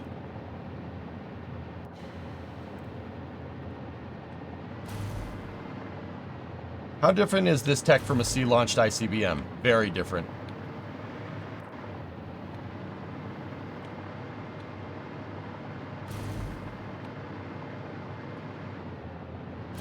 Excuse me, one fusion. Alright.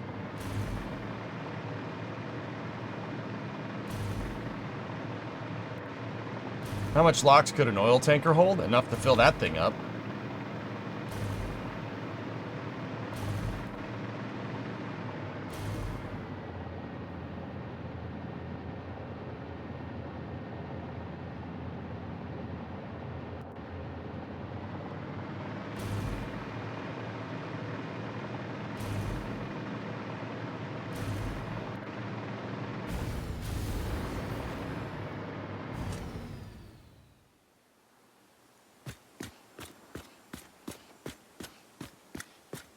Looks good. Yeah, framing looks pretty good.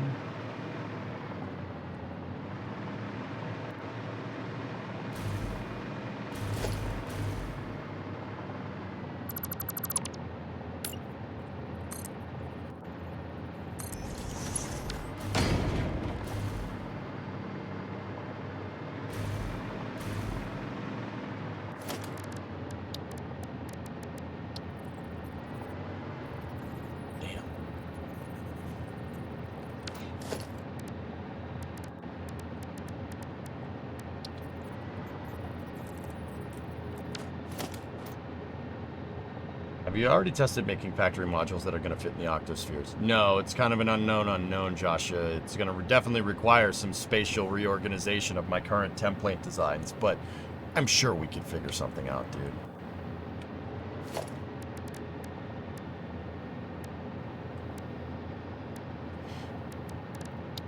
There's a way to get around this, dudes. I'm not too worried about it. What can we use that will place off of this, just out of curiosity? I'm just looking around.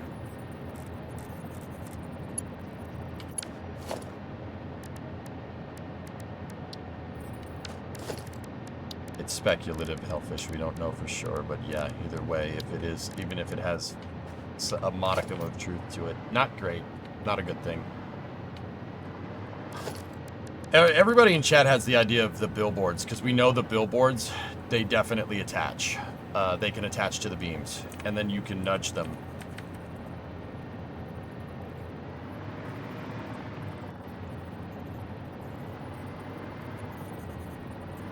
See?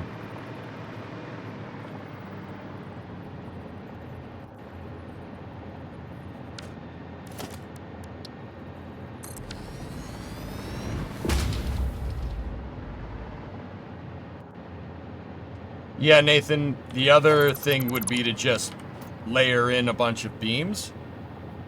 I would want to look into prefabs if we were going to do something like that, but that would give us the most creative freedom by a long shot.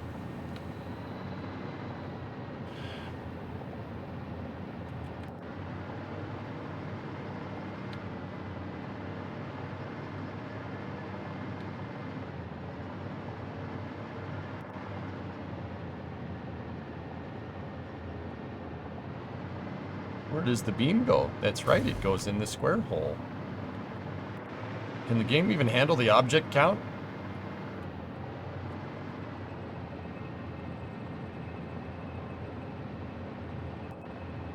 I don't know, Sancho. I'm thinking though, if it can take what you see on the screen, I think we're okay. I'm just you know, putting it out there.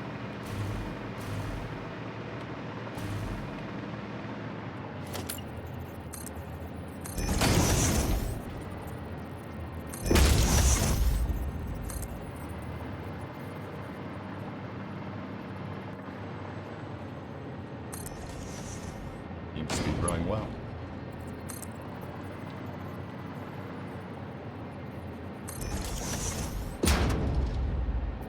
Yet. I mean, look, man, we got about 80,000 parts in scene right now. Everything bodes, well, actually, it's more than that because of the dock. Look, if we were going to get a slowdown, it would have happened already. But this project is... I decided to do this. One of the reasons why I decided to do this is to see what UE5 can do. I want to see what Unreal can do. I want to see if we can make this whole thing. Now, I do have some ideas. I think it'll be able to do it. And one of the reasons why I think it'll be able to do it is because, well, you're not going to see the entire interior of the ship all at once. Think about it. You're not going to. Like, all this is going to be covered up with components. So even when you're like, Satisfactory is actually disgustingly good at optimization, from what I can tell. Like, right now, behind the walls of the trench, there's an entire lattice of concrete that's just not being rendered.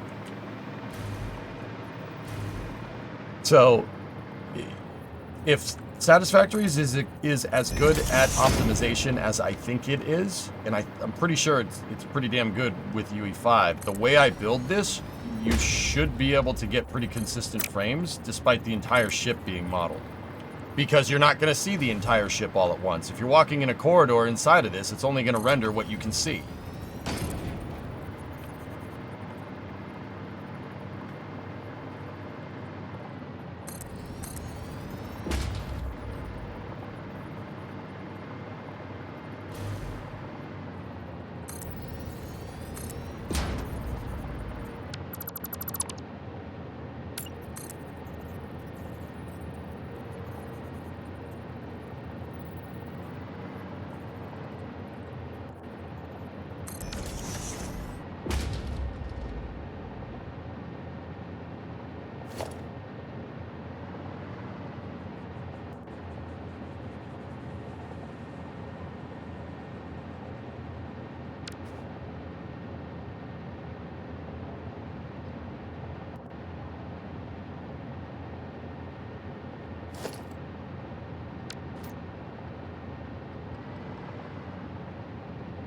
Something's wrong.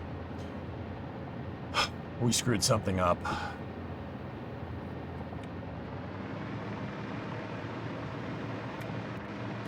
Well, we know it's...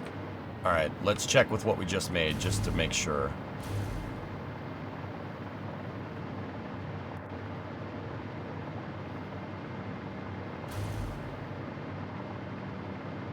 That last hypotenuse beam was 34, not 33, whatever. Oh, it's 3312, sucks. Okay, let me check. Let me check it. Let me check it. Let me check it.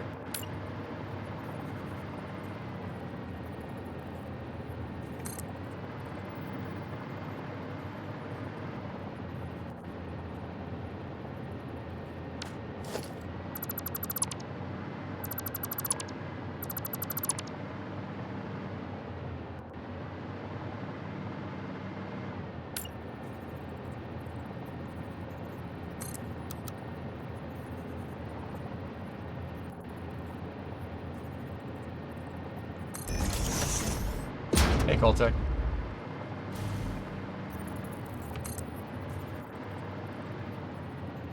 Just one final thing before we figure this out.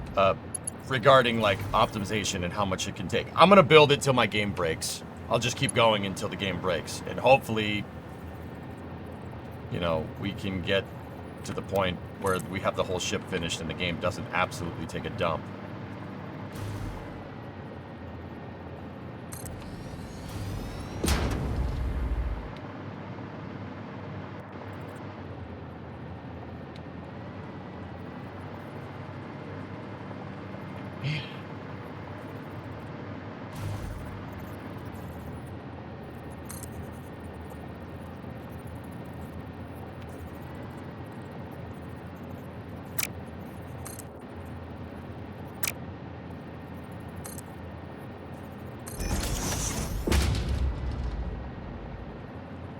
Okay.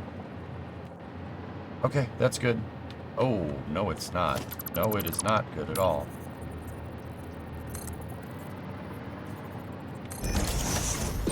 Okay, yeah. It's just, we have to make sure when we're building the diagonals that the diagonals are snapped to the right piece. If we snap the beam to the diagonal, you're gonna get a discrepancy here. The diagonals have to be snapped to here because that point is snapped to the horizontal. It's just the workflow, guys. It's the workflow in building it. That's all.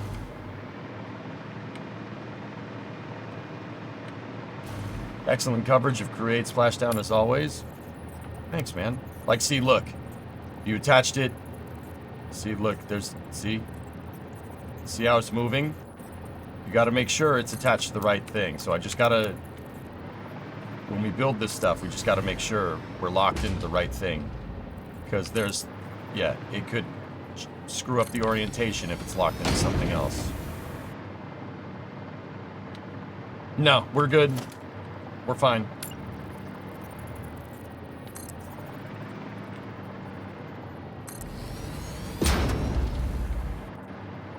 No panic.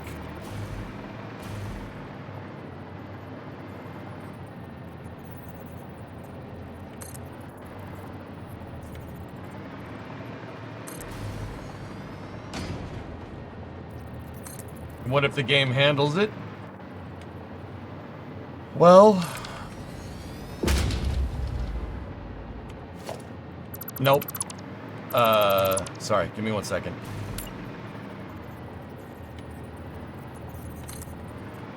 If the game handles it, I'll build the rest of the shipyard. And we'll build a frigate. Just for fun.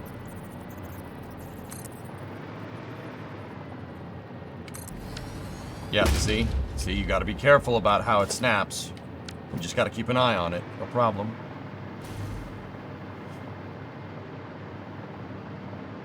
If the game can handle it, I'll build the rest of the scrapyard and stuff. We'll build a frigate being dismantled. Or, you know what? We'll build it being built or something. Because that's cooler. Building things is cooler than taking them apart.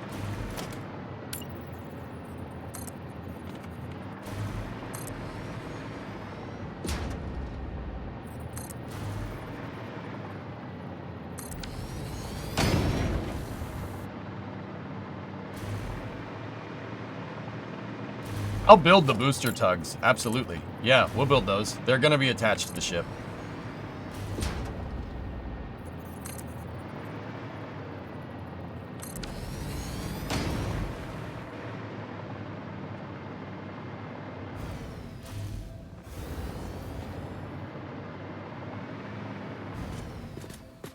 I know this is a little tough on the eyes, but if you look, those are the pieces that I'm looking at. Looks good.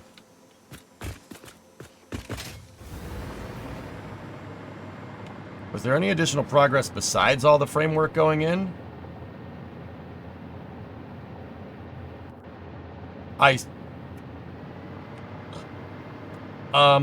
Yeah, Blazing. Yeah, the Twitch encoder probably doesn't like this. Have you given any thought of how you're going to skin the diagonal walls? Derek, it's probably going to be with billboards, or we're going to have to sit here and do a copious amount of beam work.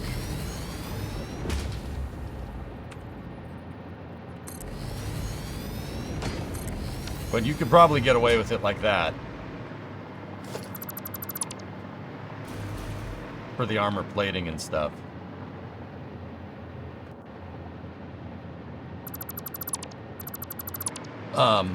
Yeah.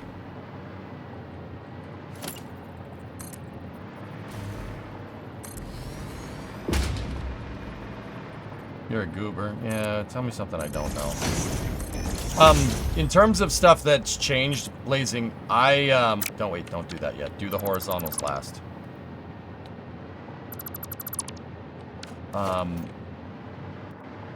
Okay, so I went, I needed to scale steel, right?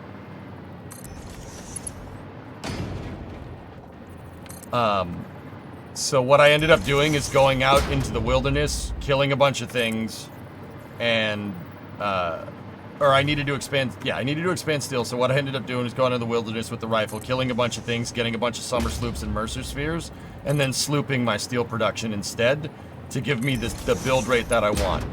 Doubling the steel rate is good enough. Like you could, it's... I don't need to produce crazy amounts of steel. We just need to produce it at a rate that I can... Basically, at a rate that replenishes faster than I can build. There might be times where the demand will be in flux. But for the most part, right now, with building all this, I do run out of steel every once in a while, but it's not that big a deal.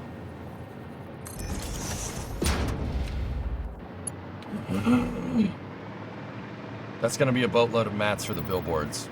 We're going to have to scale other things, Raiden, if we decide to do that way. Alright, so diagonal, there, to there. Make sure we're attached to the straight piece, diagonal. This needs to read 32.12 meters. Okay. Now we make sure we're attached to the horizontal.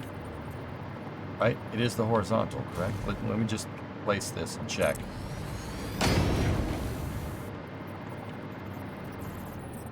Yep. That gives us a nice, very tight tolerance there. Oh my gosh, what are you building? Pillar of Autumn from Halo.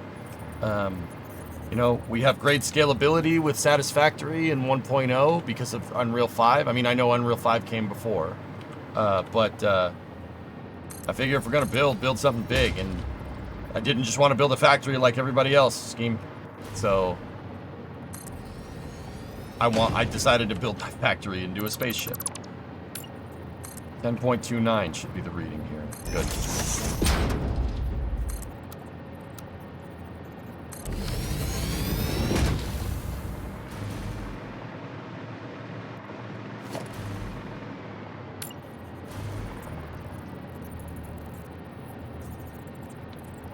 That's insane? Yes. I know. So I'm building out the structure for a 1.1 kilometer long spaceship. And I'm going to build my factory inside of it. And I'm not only building that, but I'm building a catch dock for it here that'll have arms that grab the ship like in Halo Reach. Like that. This is what I'm making for the people that don't know what the Pillar of Autumn is. This is what I'm making, and I'm going to have resource elevators in the hold down in the catch arms. And the dry dock right here will be a hub. I'll be, we'll deliver resources from around the map that we need, oil, water, nitrogen, whatever. Bauxite, iron, whatever we want. And yeah, we'll elevate the raw materials or at least semi-refined materials up into here, and then factory will be inside of the cargo bays in the ship.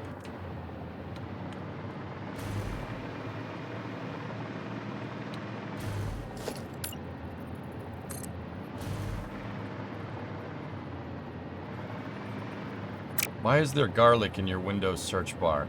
I don't know, dude.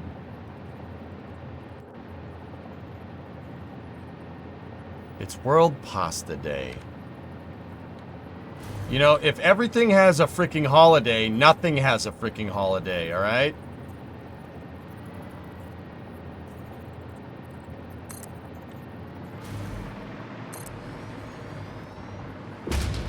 So stupid. It's literally participation trophies for food.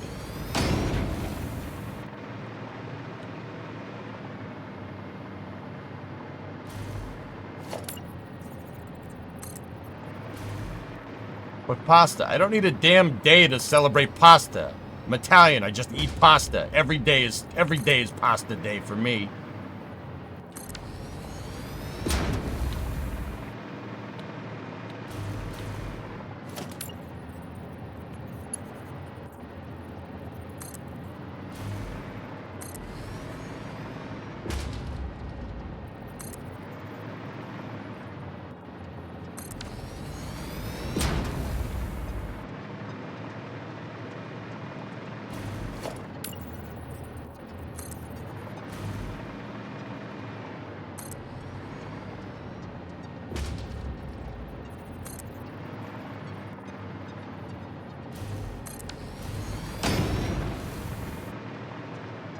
I'm going to Vegas in a few weeks. Got any recommendations? Only bring money. Only bring cash along with you that you're prepared to lose. I'm pretty sure that's not what you're asking though, Jim. I like the Cosmopolitan and the Venetian. Or not the Cosmopolitan, the Palazzo and the Venetian. That's cool. Yeah, I guess my recommendation would be to explore. The casinos are long, endless mazes of cool stuff, and it's designed to keep you inside, but whatever, it's still cool. Bye.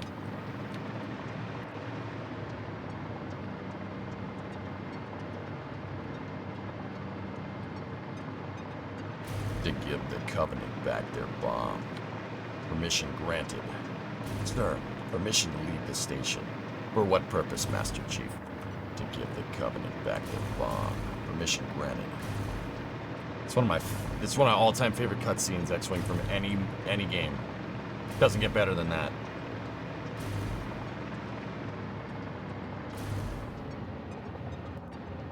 Just booked a stay at the Palazzo. Lots of fun stuff to see there. Planning to go to a bunch of museums. Yeah. Yeah, dude. It's good stuff.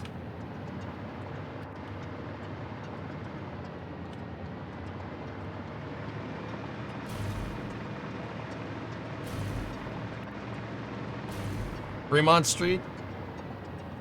Derek? Fremont Street is cool. That's a good point. That's a good point. Jim, go to old Las Vegas. That's a pretty fun time. Old Las Vegas is a glimpse into a Las Vegas that most people just don't generally understand. Old Las Vegas is cool, man.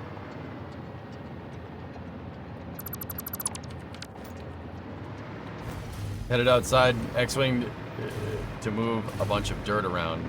Cool. All right, man. Can mayonnaise have a holiday? Sure.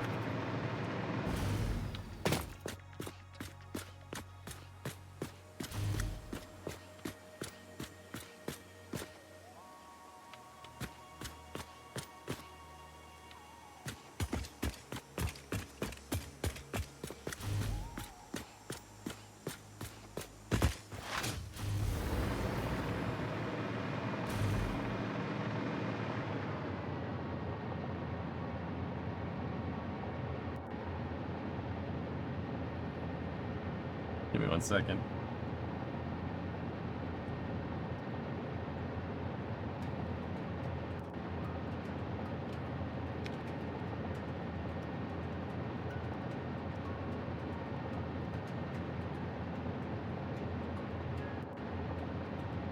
Give me 1 second. I'm talking to Kevin real quick.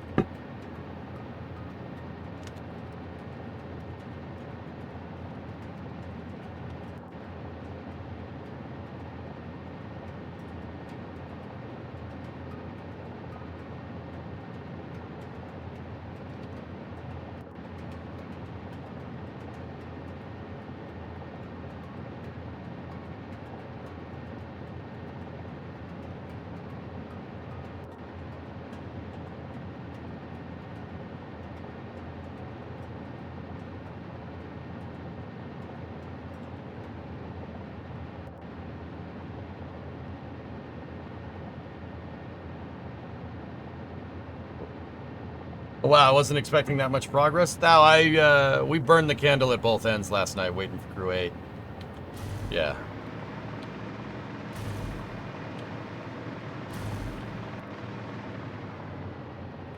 Okay, actually, something that we have time to work on. 2 docks down, 2 to go. Yep. Raiden, what I was thinking we could work on is kind of the front of the ship, where the front of the hull segment 4 frame is. Get rid of the test prints right there and build it out accordingly. I'm pretty sure that the markers, we have a half box forward here, so 8 meter forward. Pretty sure, which shouldn't be that hard to do. If you look at where it is to the marker, I'm pretty sure that marks the front of hull segment 4. If not, we could do a 16 vertical forward.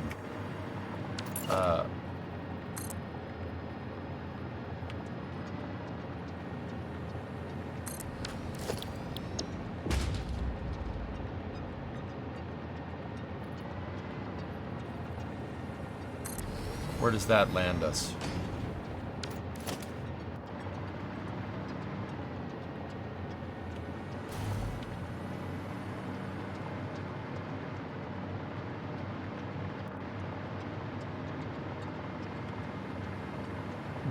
I'm pretty sure the back edge of this is where we need to be. The 16er box goes past it a little bit, but also that's definitely the front bulkhead on the ship, and that lines up almost perfectly with that. It's kind of halfway in between these.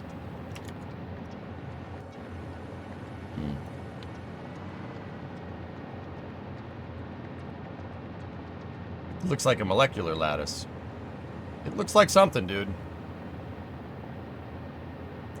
Looks like the bulkhead is at 16. I agree. I think a 16 box is the way to go. I was originally going to do a half box here, but that makes no sense if we're just going to continue with the grid structure into all segment 3 and 2, right? Like, that makes no sense.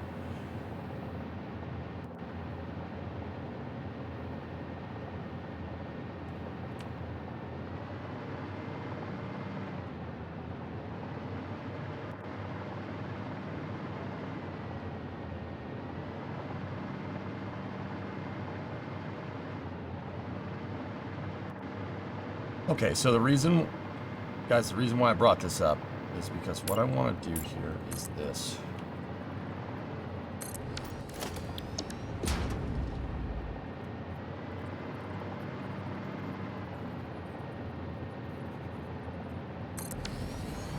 This is going to get us where the front of our frame is for the, basically the front part of hull segment 4. So I'm talking about, like, see right here? See there's a big flat spot right there before, in the transition between hull segment 4, which is this big meaty bit, and hull segment 3, which is that part with the nuclear missile launchers. See what I'm talking about? Also, why is there lights on armor plating? There's supposed to be a nuclear missile launcher there. Just putting it out there.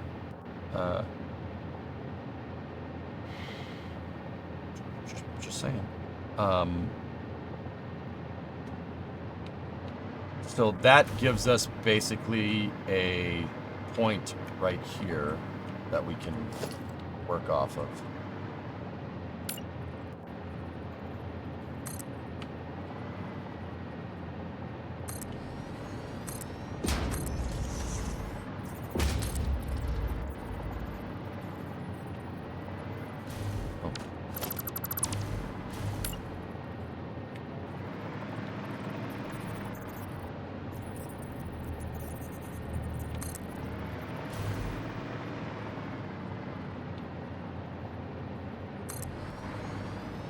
That's where the 2D people live. Oh yeah, that's right. That's where the 2D people live.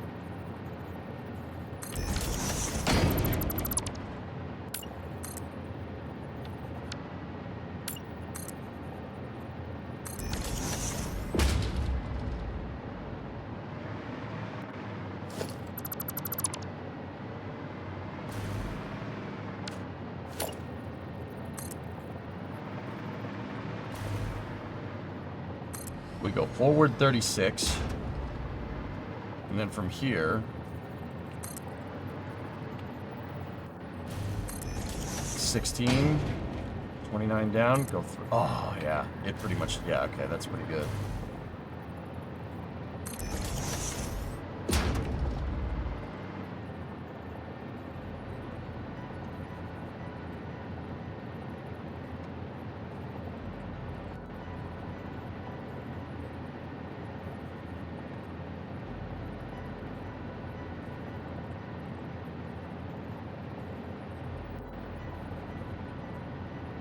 I agree with you, EJ. They could have used the missile cell exhaust vents as the greebling where those windows were. Yep, yep, yep.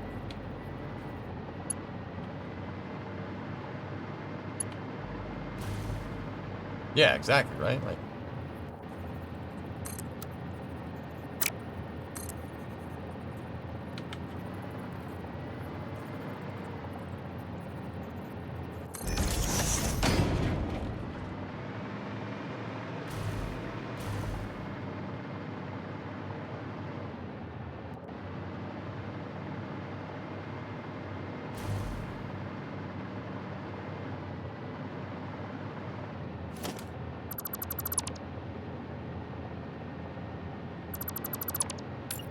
I see it, Raiden.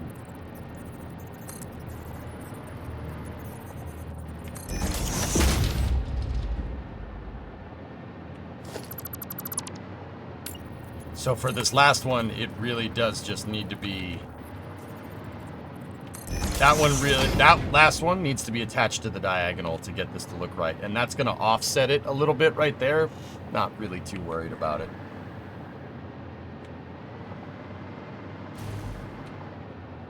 So, if that's the case, get rid of that.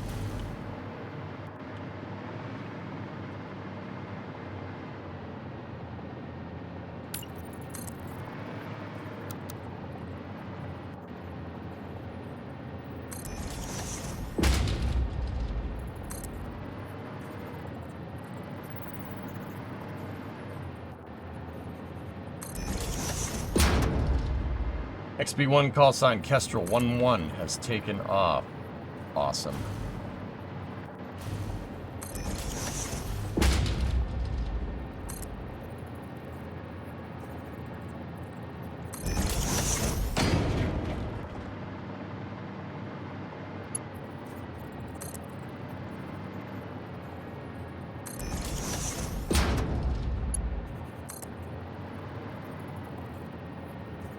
Now, I did make this from top to bottom instead of bottom to top, and I'm not sure. That might have a difference in the design, but, you know, we'll check.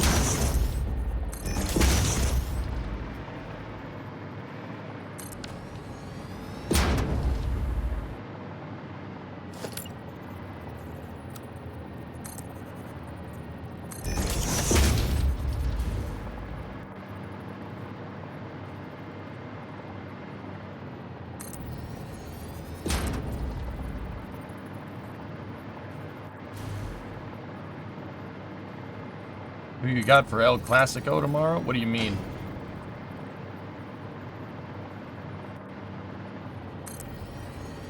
Think you're talking about the World Series as father? Yeah?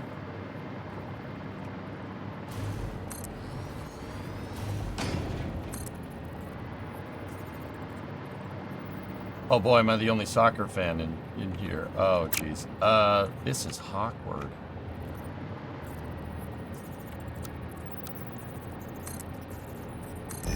I'm not the biggest soccer fan, homie, but that means that doesn't mean I don't want to hear about it.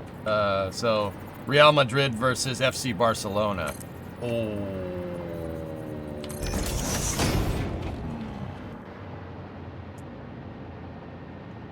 Now, here's the thing. I know enough about soccer to know that that's a big deal. I'm going to go with Barcelona, I think. Not because I like that team, but I think Barcelona will win. But Real Madrid doesn't suck either. They're pretty good. They're two pretty damn good teams.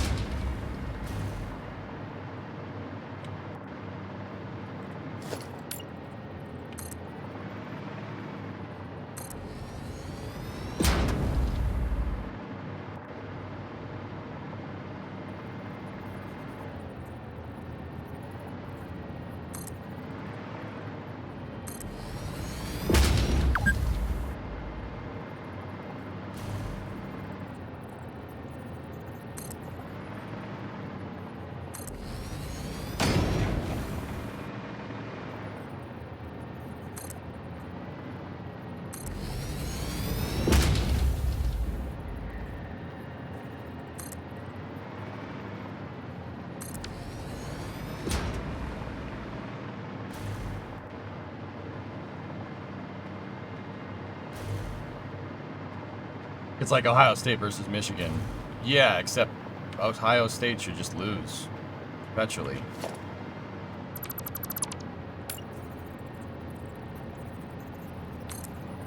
There's the discrepancy right there with that beam.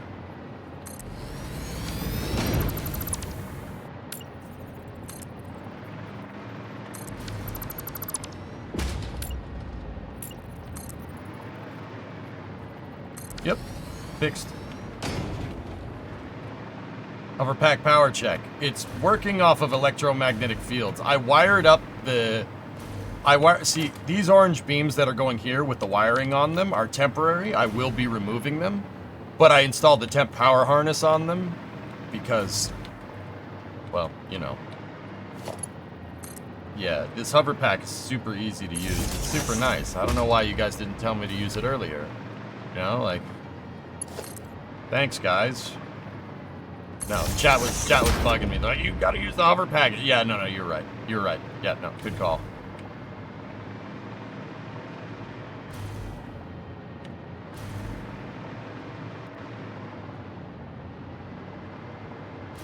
So yeah, the whole ship is wired up. I can basically hover around anywhere.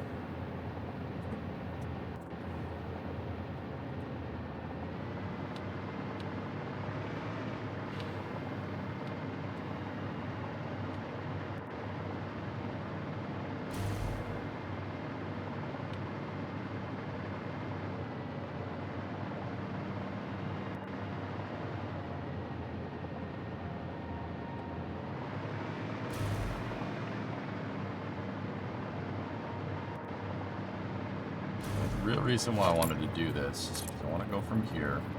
I wanted to measure 36 forward, and I wanted to figure out where the end of hull segment 4 is.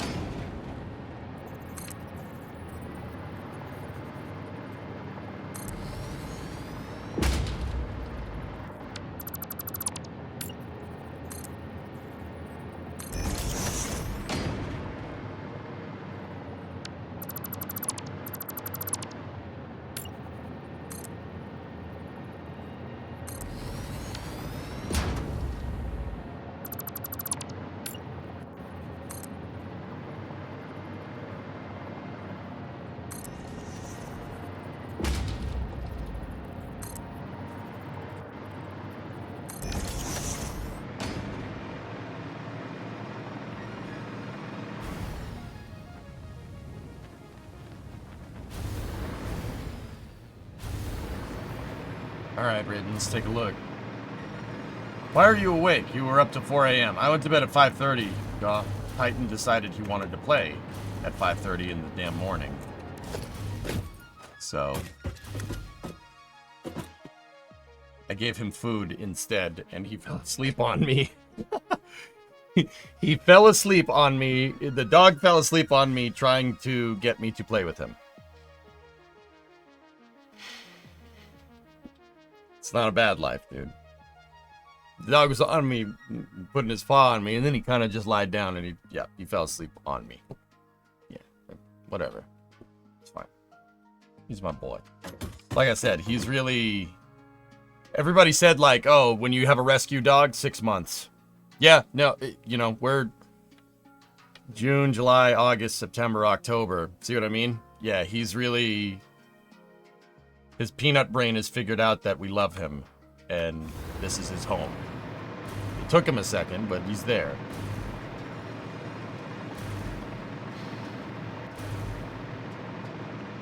And he's my boy, and he makes me happy.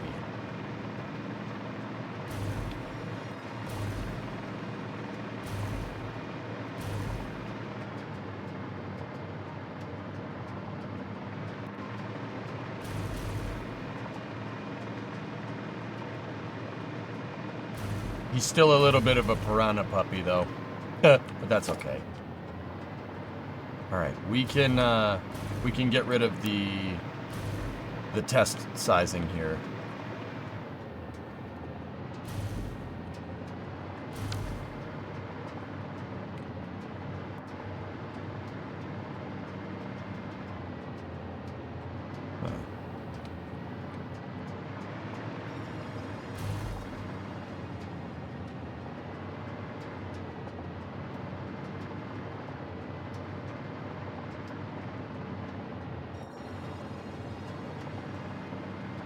That's just being a healer. Yep.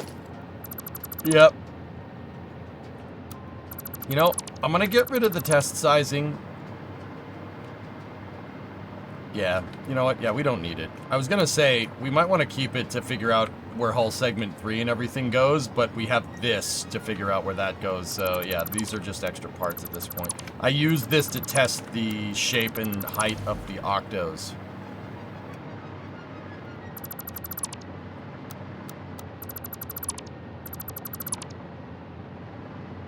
And then I use these beams over here to figure out where the docking bays go.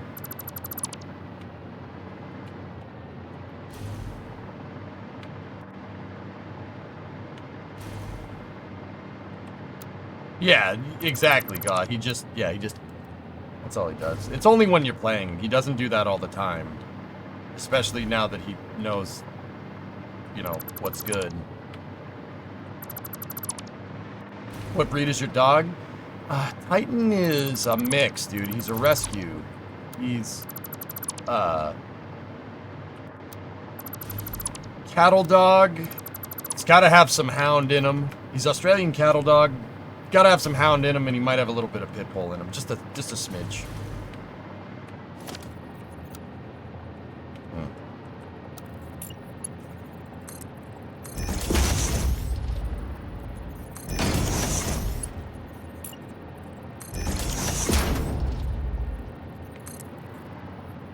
I think that's part of the sub-assembly, if I'm remembering right. I think I...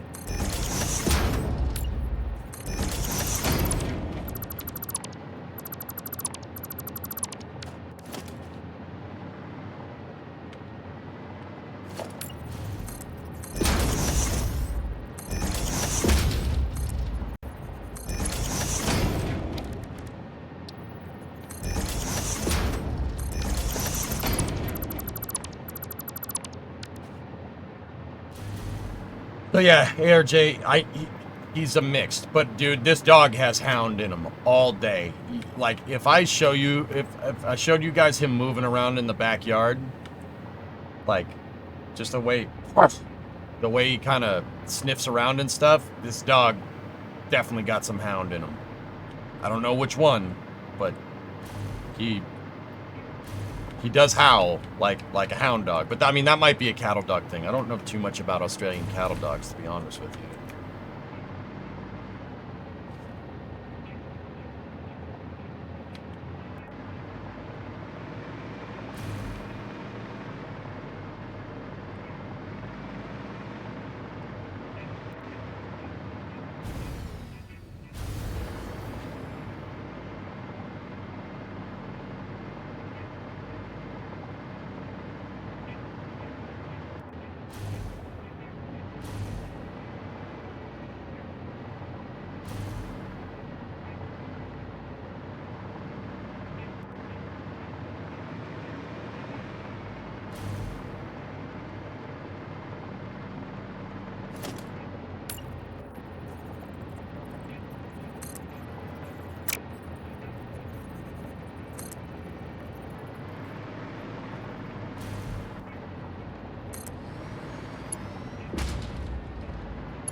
Position of the forward bulkheads. The forward bulkhead here looks fine. But how long is the plating sticking out? How long is the plating sticking out? I'm not sure. I'm not sure what you mean.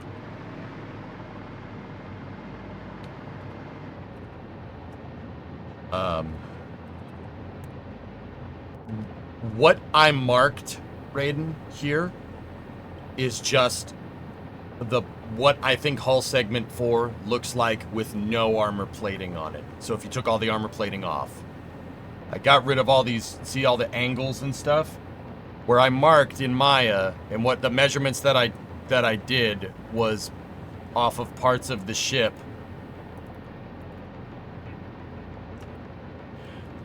Minus the armor plating. So, okay, where am I right now in the game? So I would be right here, and right here, this point would be, there would be armor plating on this side, or over here. I mean, see the lip? We're basically right here.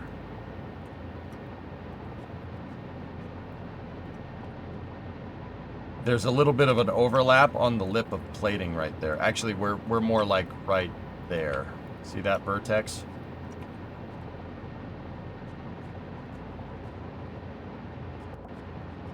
Yeah, exactly. Would be right.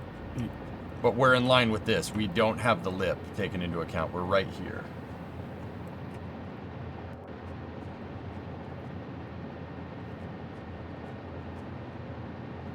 See, because trying to figure out proportions for all of the plating for the armor would be weird. So the front bulkhead, a hull segment 4. See that face, dudes? The one that I have highlighted in Maya right here? See that? that face is this right here. See this, where this, basically where that beam is. So the armor plating is going to go forward a little bit. Just a little ways from here.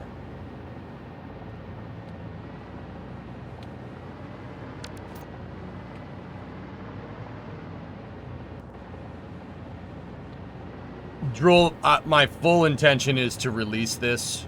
Yeah, so people can explore it and appreciate it. No, I wasn't looking for the size of the armor. No. If I had to guess, that's probably...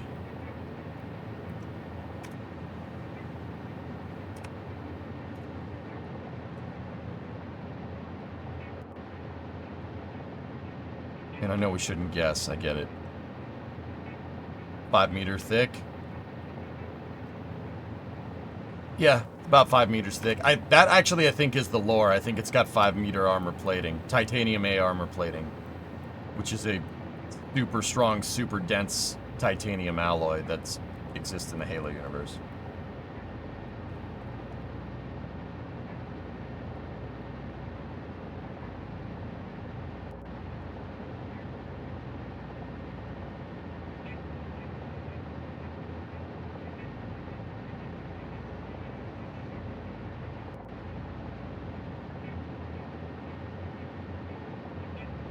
And see, down here at the bottom, I don't have this right here.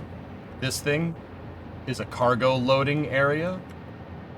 So like when the ship is docked on orbit, the space station that it docks to can stage cargo here. And then there's an elevator that goes up into the cargo holds from here. So, I mean,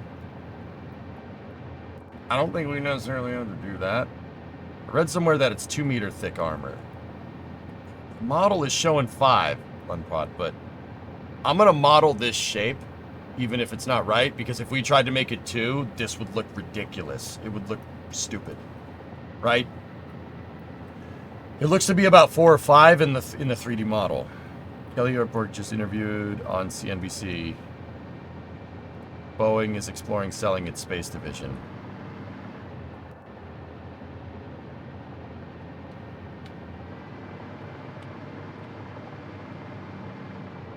I heard about that dark room.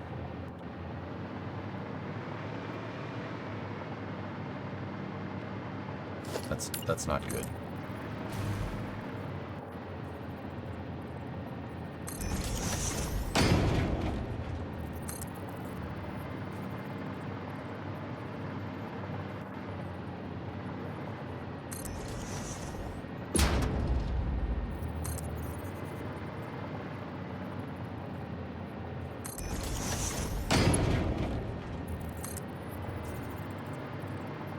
Jim, I've noticed the skies have been pretty clear lately. I went out after Crew 8 splashdown yesterday, and yeah, I spent a good time just looking at the sky.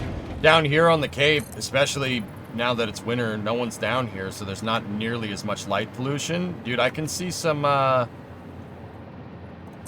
boy, what the hell's the name of it? When you can see the stardust from the galaxies and stuff, you can see them with the naked eye down here, which is pretty cool. I thought that was super neat. I can just sit there. If you sit there and look long enough at the sky, you can see, yeah, you can see the Milky Way, which is pretty cool. Only a little bit of it. Yeah, only a little bit of it though. But you can see it, which is super cool. Either that or I saw that comet that was, that just passed by. It's one or the other.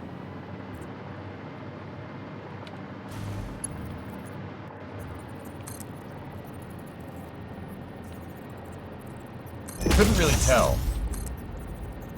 Comet is early evening. You wouldn't see that at 3 a.m. Okay.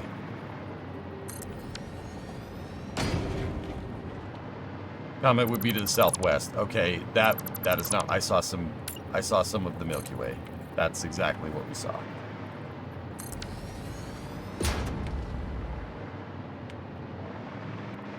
Like, I'm not a stargazer, guys, ironically. You wouldn't expect that, but... That's not really where my joy lies with spaceflight. Now, don't get me wrong. I'm not hating by any means. That is... Staring up at the stars is what sparked the curiosity, so I get it. Don't worry.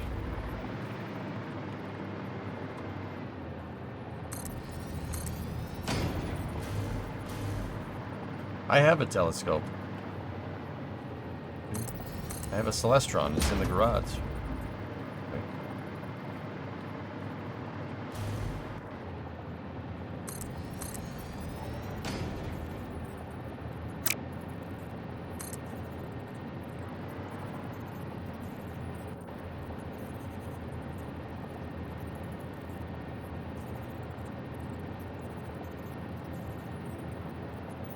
Oh no.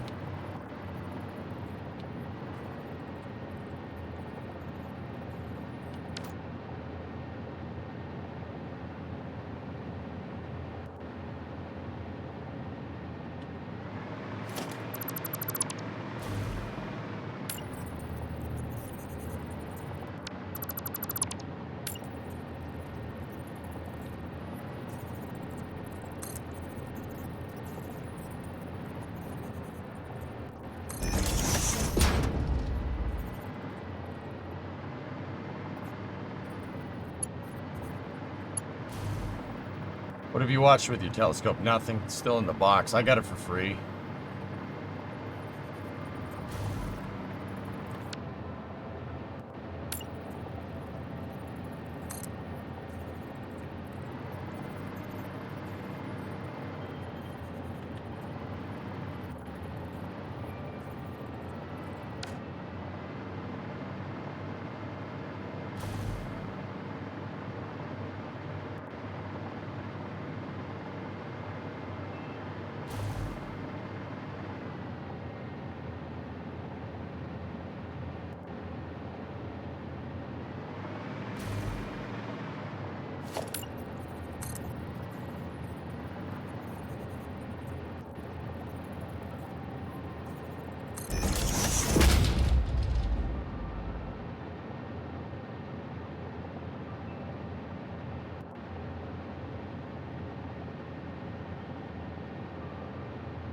Oh, Tally, damn.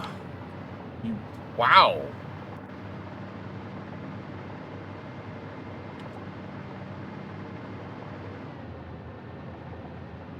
Raiden, that's what I'm thinking. That's what I'm thinking, which...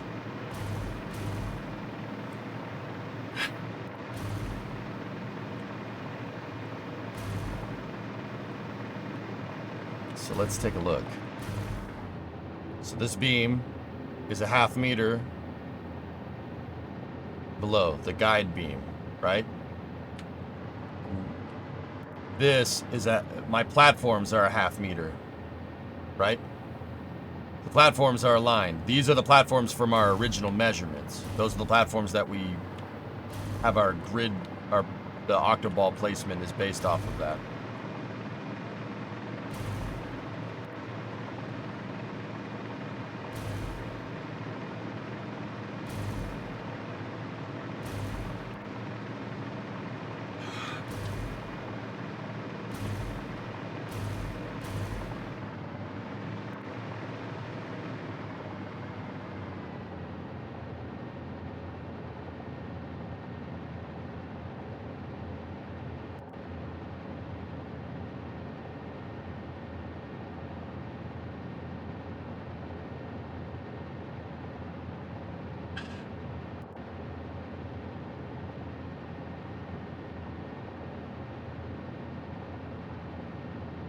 So this beam should be there.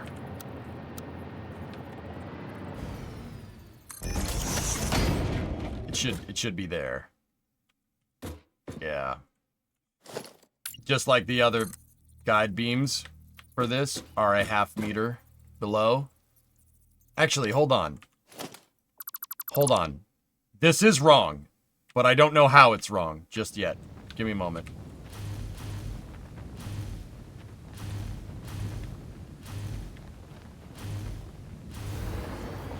Yeah. I made the bottom ship armor off of the guide beams. I'm not sure why I did that, but I did do that. And if we made it off of the guide beams, the top guide beam is going to be a half meter too low. So yeah, okay, that is what happened. All right, sweet. Now, what's the solution? The solution is I have to redo the top lattice work. Not any of the cubes or anything. The cubes are fine. I don't know why I did that. Why would I base it off of the guide beams, Raiden? But see, here's the thing. We did all the triangles and all the Pythagorean theorem off of that to get these angles right and to make that angle. I don't want to do that again. I don't think we need to. I don't think we want to. I definitely don't want to. There's nothing wrong with putting it off the guide beams, but to be 100% honest, I should not have done that. It should have been off of this. We should have placed it off of there. It should be off the octos. I don't see any downside to having this staggered like this. I don't really, there's no, I can't foresee any downsides, but there's always unknown unknowns, right?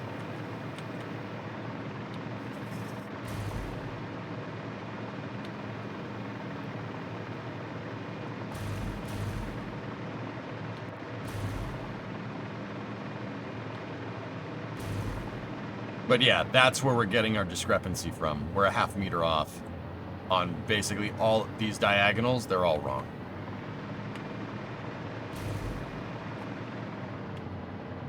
Yeah, should have noticed that. Caulk and paint makes the shipbuilder you ain't. Frickin' fix it. Didn't that have something to do with floor height or ceiling inside of the octos? I made them off the guide beam. Fix it? Yes, exactly. My guide beams have to be a half meter offset from the grids in order to get the decks to fit correctly. In order to get the grids to, the octogrids to fit together. So the guide beam up here is offset. So it's offset, just like the one down there is offset. This one ended up being offset inside of them because that one down there at the bottom is offset outside of them. This needs to be 1 meter taller. It needs to be right there. That's where that beam needs to be if it's going to be mirrored to the bottom of the ship. That's why we're 1 meter off. We have a 1 meter discrepancy. Not a big deal. Like I said, finding these problems now is probably a good idea. It's a lot trying to keep up with the beast of the build. But Fix It, I think you're keeping up better than most because you noticed that it had to do with the guide beam offset from the deck spacing. So, yeah, you're right. Yeah, that's exactly what we screwed up. Now, see, here's the thing. I don't mind screwing up like this. It doesn't bother me. I'm a streamer. You're going to screw up something somewhere, okay? Especially when you're doing a lot of math on stream. Doing math in public makes you dumber. I don't know what that's about. It's just a thing, right?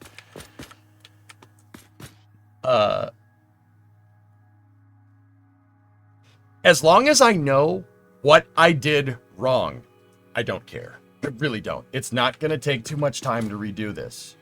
An hour at best. Don't get me wrong, we don't want to keep doing this. That would be bad. I don't want to keep screwing up because then this is never going to get done correctly. However, it's not that big of a deal, especially not at this phase. This is the stuff you want to get right. As we do this more and more, the amount of errors that we make should go down, right? And because we took our time, especially with getting the deck spacing and everything right, it should come together. It should come together real quick. It should be easier to do bulk work like this. Like, because we did all that work with making sure that all of the octoballs, like, I sat there measuring this for like a week. Like all last week, we were figuring, maybe not all last week. A good amount of streams were done figuring out the spacing, figuring out the cubes, figuring out how the decks are placed, how everything's going to fit together like puzzle pieces, right? I spent a good amount of time with that. Because we spent the time there, we don't need to spend the time here. That's why I seemingly just have half of a ship built like that. You know what I mean? That's good engineering. That's good planning. But no plan survives first contact with the enemy, too. You're always going to have curveballs. That's also just engineering. That happens. How you deal with it is what makes you a good engineer or not. Now, me, I'm not an engineer. I just play one on Twitch, you know?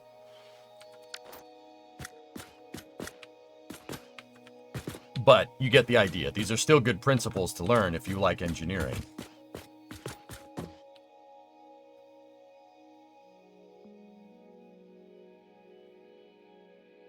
So, I mean, to be 100% real, we might not have to do anything.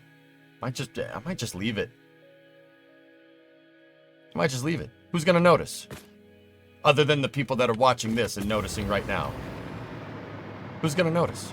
No one's gonna see that. No, look, you're not gonna notice a 1 meter discrepancy on this ship if you're standing down there on the dock looking at it. Most people that see this are gonna be like,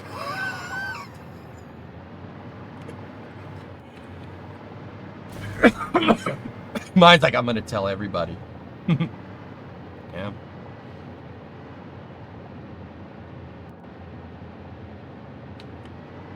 I don't have the time to fix it now, but we'll fix this next week. It's not that big of a deal. Yeah, but I shouldn't have made it off of the guide beams. In fact, I probably should think about why I made that decision. But once again, as long as we know why the discrepancy is there, that's really all I care about. See how that beam isn't lined up here? It's supposed to be there. It is exactly 1 meter off. See what I'm talking about? Those are almost perfectly parallel. Now, it's not gonna be perfectly parallel because of the geometry here, the geometry involved, but you get the idea. In case this isn't on the docket for Flame Trench, you might want to see this Boeing news. Yeah, Creeper, I appreciate it. It's, believe me, people have linked it up. I think it might be a good idea to do an emergency space news right before Flame Trench.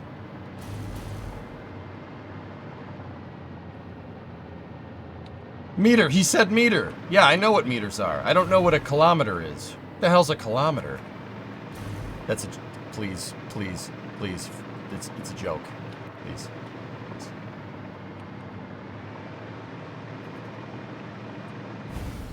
The octos are sticking out in some places that you might not want. The armor plating should fix that, Raiden. However we figure out to do that problem, the armor plating will cover it up. Not too concerned. Sounds like we have to scrap the whole thing and start over.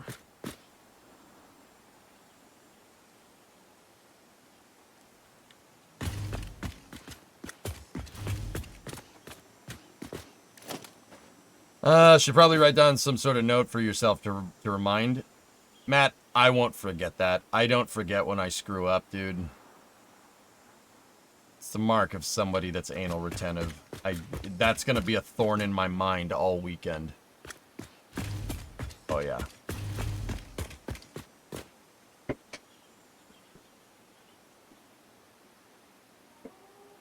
I'm gonna be thinking about this all weekend, fixing it.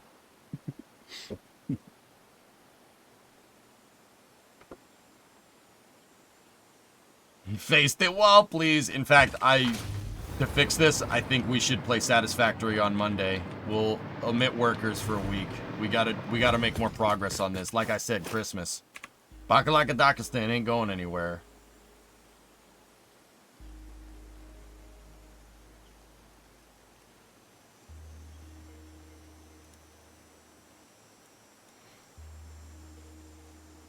It's streaming live today. Busy Dreams is on the way. Bakalaka Dakistan's the plan. We're gonna need you to file an NCR report regarding the deviation from design specifications. There is no design specifications. Yeah, here, let me just go get my, my for unlawful carnal knowledge Oscar Foxtrot form, and, yeah. Yeah, you know, let me just go get it. I'll write it down, you know, I'll write it down. We'll show it to you. It'll be great. Just kidding. Never left.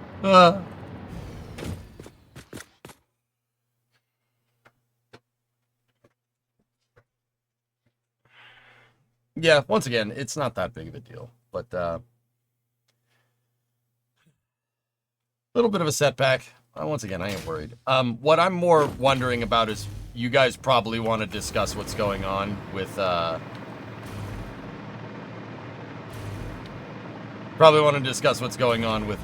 Boeing. That's kind of big news. So, what I think we'll do is a little mini space and rocket review before Flame Trench. I'll probably start that at 1/2 because at 4:30 I have to go get ready for the Flame Trench, you know? So we'll probably do that.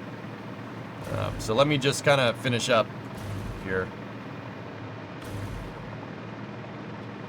You based it off the guide beams because that's the center line and you went out 40 from there. Yeah, but I based it off the wrong damn guide beam.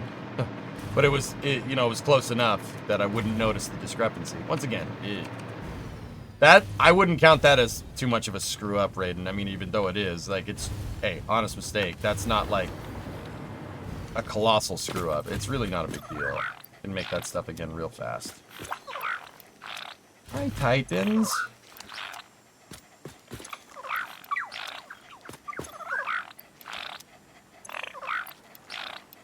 Oh.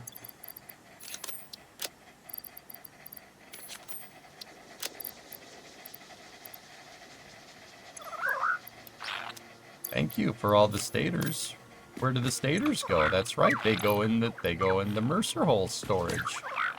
Oh, a nuclear Nobelisk. Pipe. I love pipe. More pipe. These Titans love laying pipe.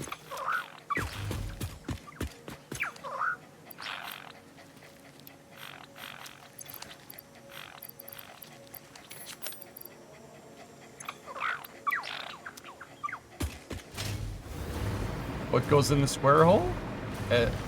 Everything. Look, see? There's the square hole. What goes in it? The stators. See? That's right. They go in the square hole.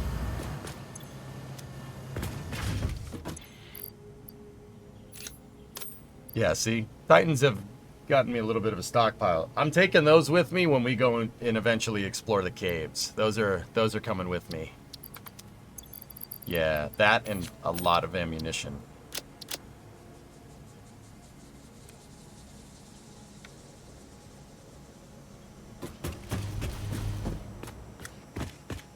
No! That's right, it goes in the square hole. I'm trying to elevate your agony over the weekend. I'm mulling over it. Dude, but...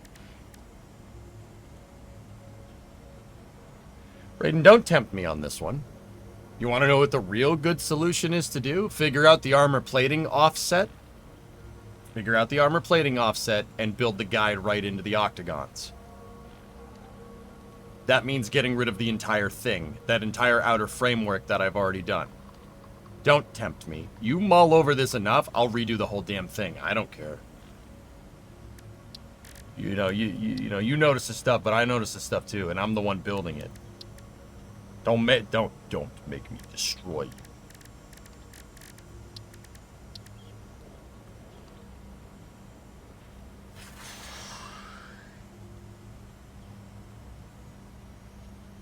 Where does the booster go? That's right, it goes in the square hole.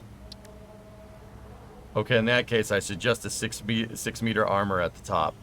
Well, the armor plating is going to be on top of that framework that I built. The framework that's encompassing the octos, right? The location of that should be basically at the edge of the octos, so we should build that framework into the octagons, because the original thing that we just made, right? The docking bay design from the test prints that I just disassembled and said I didn't need again, right? Those are built in. So the top diagonals are not built into that, but the side parts where we put the cargo bays is. So once again, there's a discrepancy there on both sides now if we decide to do that way. I don't have a problem doing that like that. I don't have a problem redoing it. We'll redo it and we'll do it faster than we did before. In fact, you mulled over it enough. Yep, I'm doing that. The XP1 has landed. They had telemetry flakiness, so not all the objectives were hit. Yep, you convinced me. This is your fault, by the way.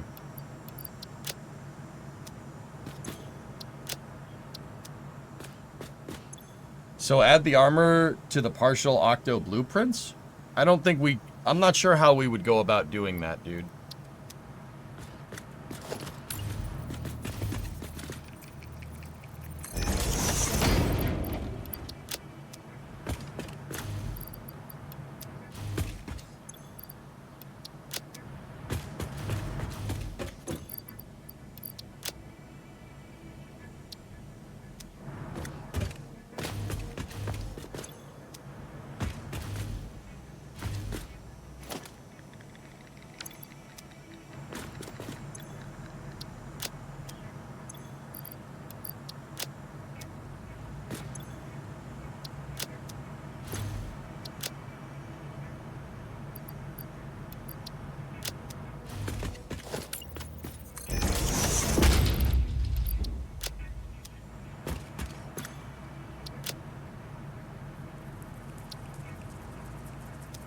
Okay, I misunderstood then, but let's see what you've got in mind.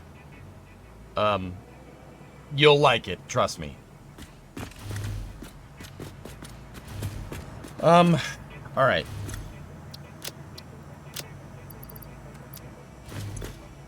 I have cable in 2 crates. That quartz can come with there. Cable can go there. Quartz can go into interdimensional. Silica can't.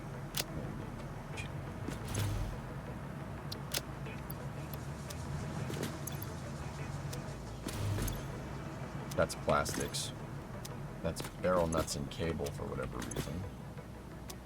I believe I have a crate over here that I'm using for motor parts. Yeah, right there.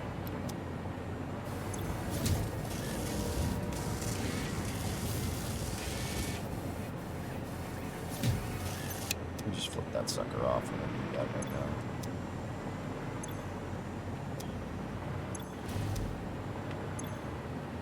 That was making AI limiters.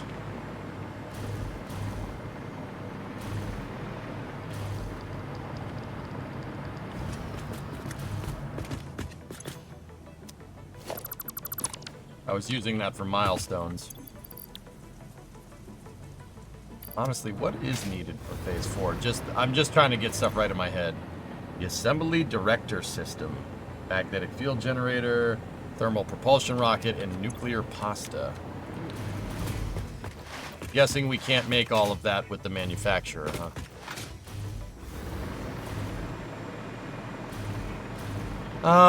I got a little bit of the framework wrong, Coltech, but it's not a big deal. Ooh, thermal propulsion rocket. 5 modular engines, 2 turbo motors, 6 cooling system, 2 fused. We can make a good amount of that stuff.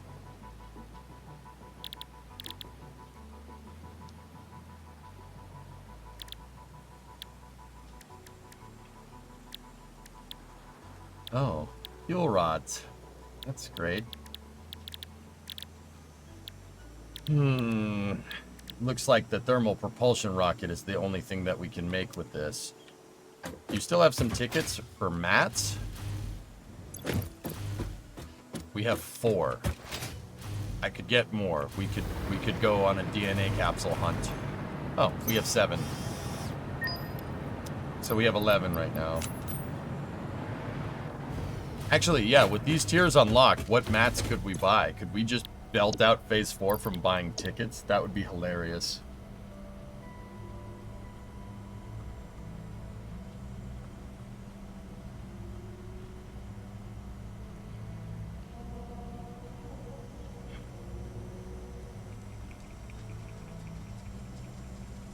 No, can't get all of it, but we could get a good amount.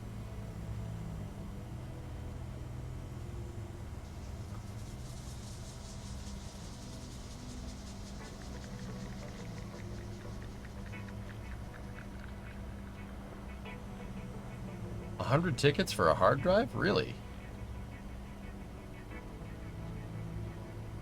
You can buy the components needed to directly create the phase 4 items.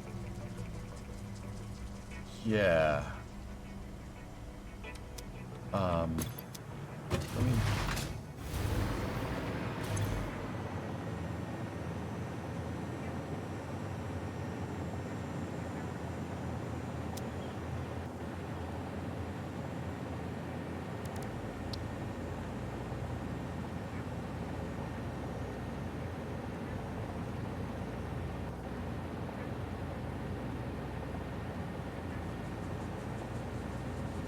Copper powder?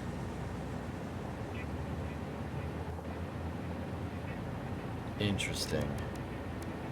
We can buy those pressure conversion cubes. Okay.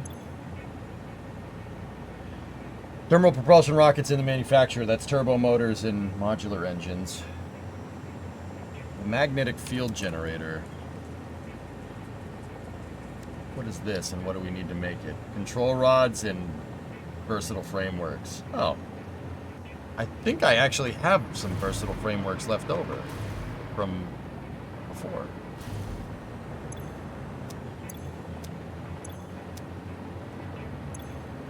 I guess not. Nope.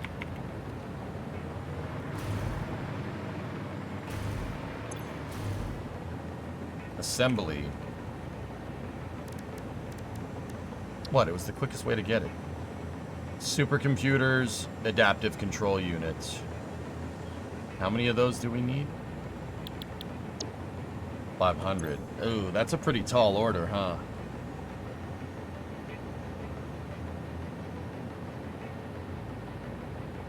We have 11 tickets for Matt's rating. Yeah. All right, we'll figure this out maybe later.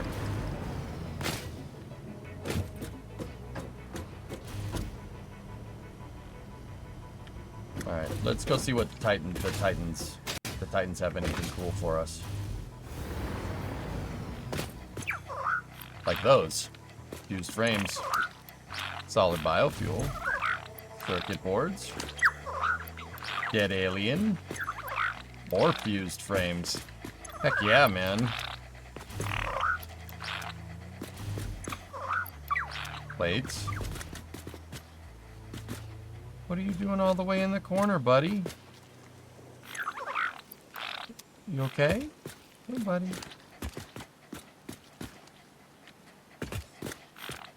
Oh, did you just sneeze?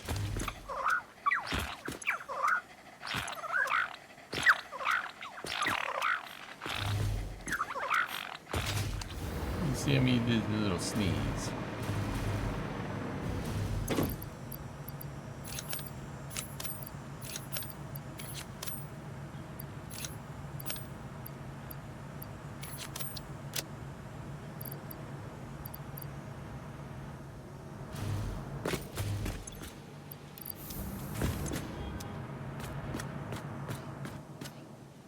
Quick tip, if you want to quickly check the boxes, you can hover the disassemble tool over them.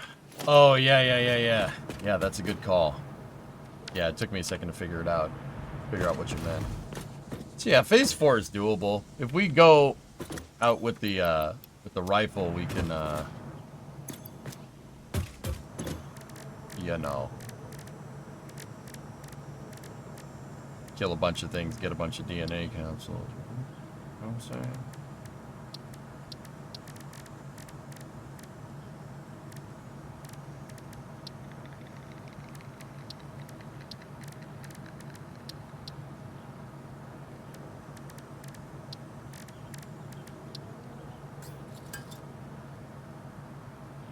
That was quick.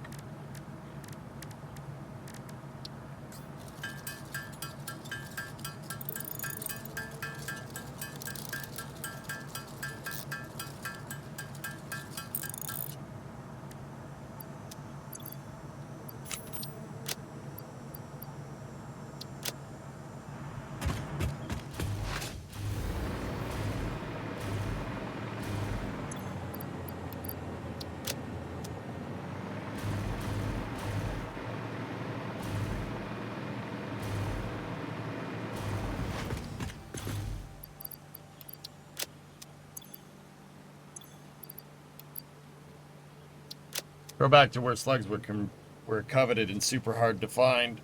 Dude, I have more slugs than I know what to do with, Matt, because the lizard doggos give them to you. Alright. Well, that's going to do it for this Satisfactory for now and for this week. Guys, yeah, we're going to need to put in 5 days a week of Satisfactory next week, so... Because we gotta keep the ball rolling here. But we'll do a little space news here real quick before we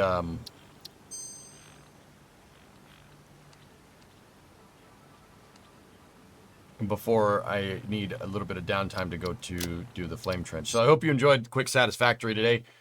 We did make some good progress, man, last night. We got a good section of this ship. Pretty much from about here to about here. That's a good chunk of the structure of the ship done. Next week, we'll finish all of hull segment 4. I'll get it all done. And then, I don't know, where do you think we should go from there? There's really not structure. There's really not grids in the back of the ship. That's where the motors are. kind of wondering if we should tackle hull segment 5 after that, or work the grids into hull segments 3, 2, and 1. Once we get all that figured out, we can start doing the outer framework like what I'm doing, right? We can start doing the outer framework. And yeah, then once the outer framework is finished, start placing decks and start figuring out where stuff belongs. That, getting to the step where we start placing the interior components and start moving, like doing subtractive manufacturing on our octo grid matrices, is where, that's the point where I want to be by the end of next week. We need to be there. Grids first, you have a rhythm. How far do you want the octoballs to go? All the way? I don't think they do on the real ship, dude. Well, real ship. I don't think they do that.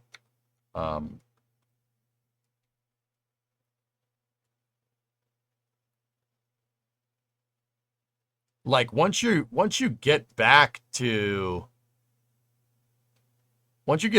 basically the end of the cargo bays, from this cross section, it looks like you have a different setup. You know what I mean? Like a different set of grids here. You know what I mean? Different, because you're getting into the thrust. You're getting into the actual thrust structure of this thing. So we need to figure out the location of that sphere, right? And then the other reactor, there's 2 of them. We need to figure out the location of that and the location of the other one down there. And then I think we should build thrust structure into that. Because, like, look. Check this out. That stuff. See what I'm talking about? That's what we need to build. The thrust structure. See the red? We have to start building the octa web, so to speak. The thrust structure for the entire ship. Like, it's like a rocket. It's not that far. It's like a twin engine rocket. It's just it's a big thrust structure.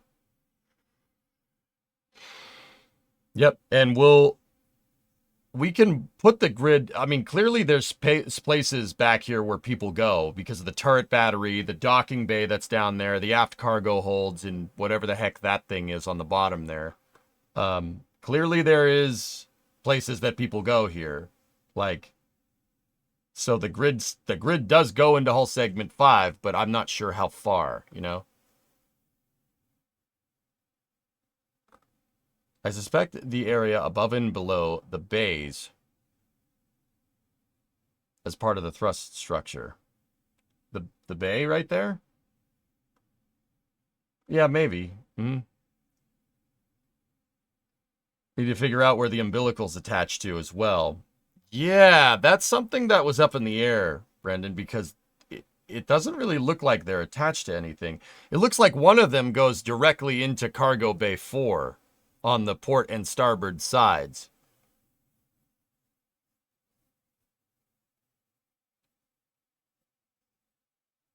Yeah.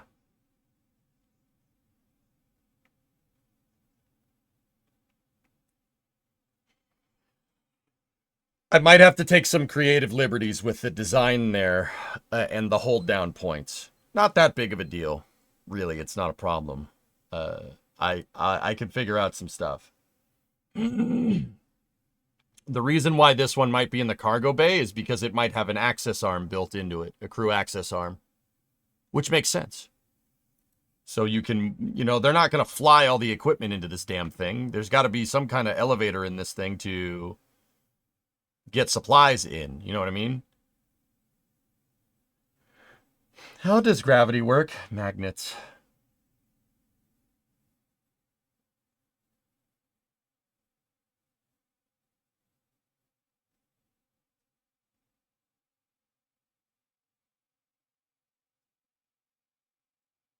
The lateral bays. The area above and below is part of the thrust structure. Yeah, dude, that would make sense. Like, here is pretty beefed up. Like, yeah, that would make sense. Aqualux, yeah. Carrier beams going through here above and below the cargo bays. And clearly there's a thicker beam set in there that's kind of more analogous to this back here, right? Like, it's not just regular regular octagons in there, you know what I mean? Feeding the belts in one of those bays would make it easier. Yeah. The, number 4, port and starboard side, cargo ports could be used for... Yeah, exactly. Yeah, that's not a bad idea. They could be used for...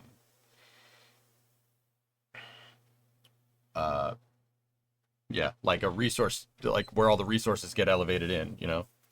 Like, we could even make it so cargo bay 4 has the door open, cargo bay 3 and 2 are closed, and there's factory components in there, and then cargo bay 1 is like where drones fly in or something. I think that'd be pretty rad. Yeah, it'd be pretty cool. But yeah, once again, you see why I need all the octagons placed? Because there's still a lot of unknown unknowns with this project. Once again, I don't think there's anything that's not doable. My buddy Cirrus, who's a viewer in chat, linked this from another Satisfactory player named Popcac. If people are making this type of stuff, if Popcac can make stuff like this, there is no reason why we can't make anything here. Like, there are clearly tricks to make very complicated shapes in Satisfactory. Yeah, if somebody could figure out how to do that, we can figure out how to build it. I don't think that there's any technical challenge here, so to speak. Does that make sense? Thought we were feeding resources up through the umbilical arms. Some of them, Creation, will feed through the umbilicals. I was thinking feed liquids through the umbilicals. And then the drones, will have drones flying in and out of the cargo bays on the ship. You know, the liquids make sense, right? Because that's what you'd see on a hold down point or a tail service mast. I'm fairly certain some of that was achieved with mods that enhance placement. Oh, if that's the case, that would suck, Hokey. But let me put it to you like this. I'm also confident that we could figure out a solution either way. So, anyway. Yeah, that's where we're at. Let me close this out. And, all right, that's going to do it for Satisfactory for now. Satisfactory is going to be back on Monday. We're going to be back on Monday. Once again, we need to get all of the octos placed to the best of our ability, and then the outer framework done so we can start working. I think going to the thrust structure and working back there is probably going to be what we need to do, guys. Yeah. Got some ML2 news. No. This is going to be, we're talking about Boeing. That's the reason why I'm doing this. If, we're just going to talk about that.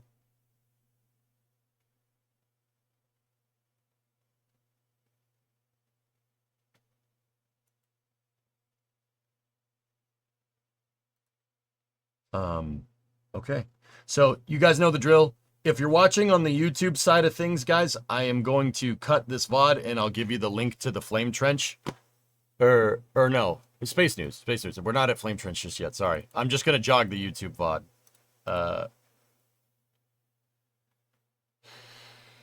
Yeah, exactly, Andrew. Yeah. I agree.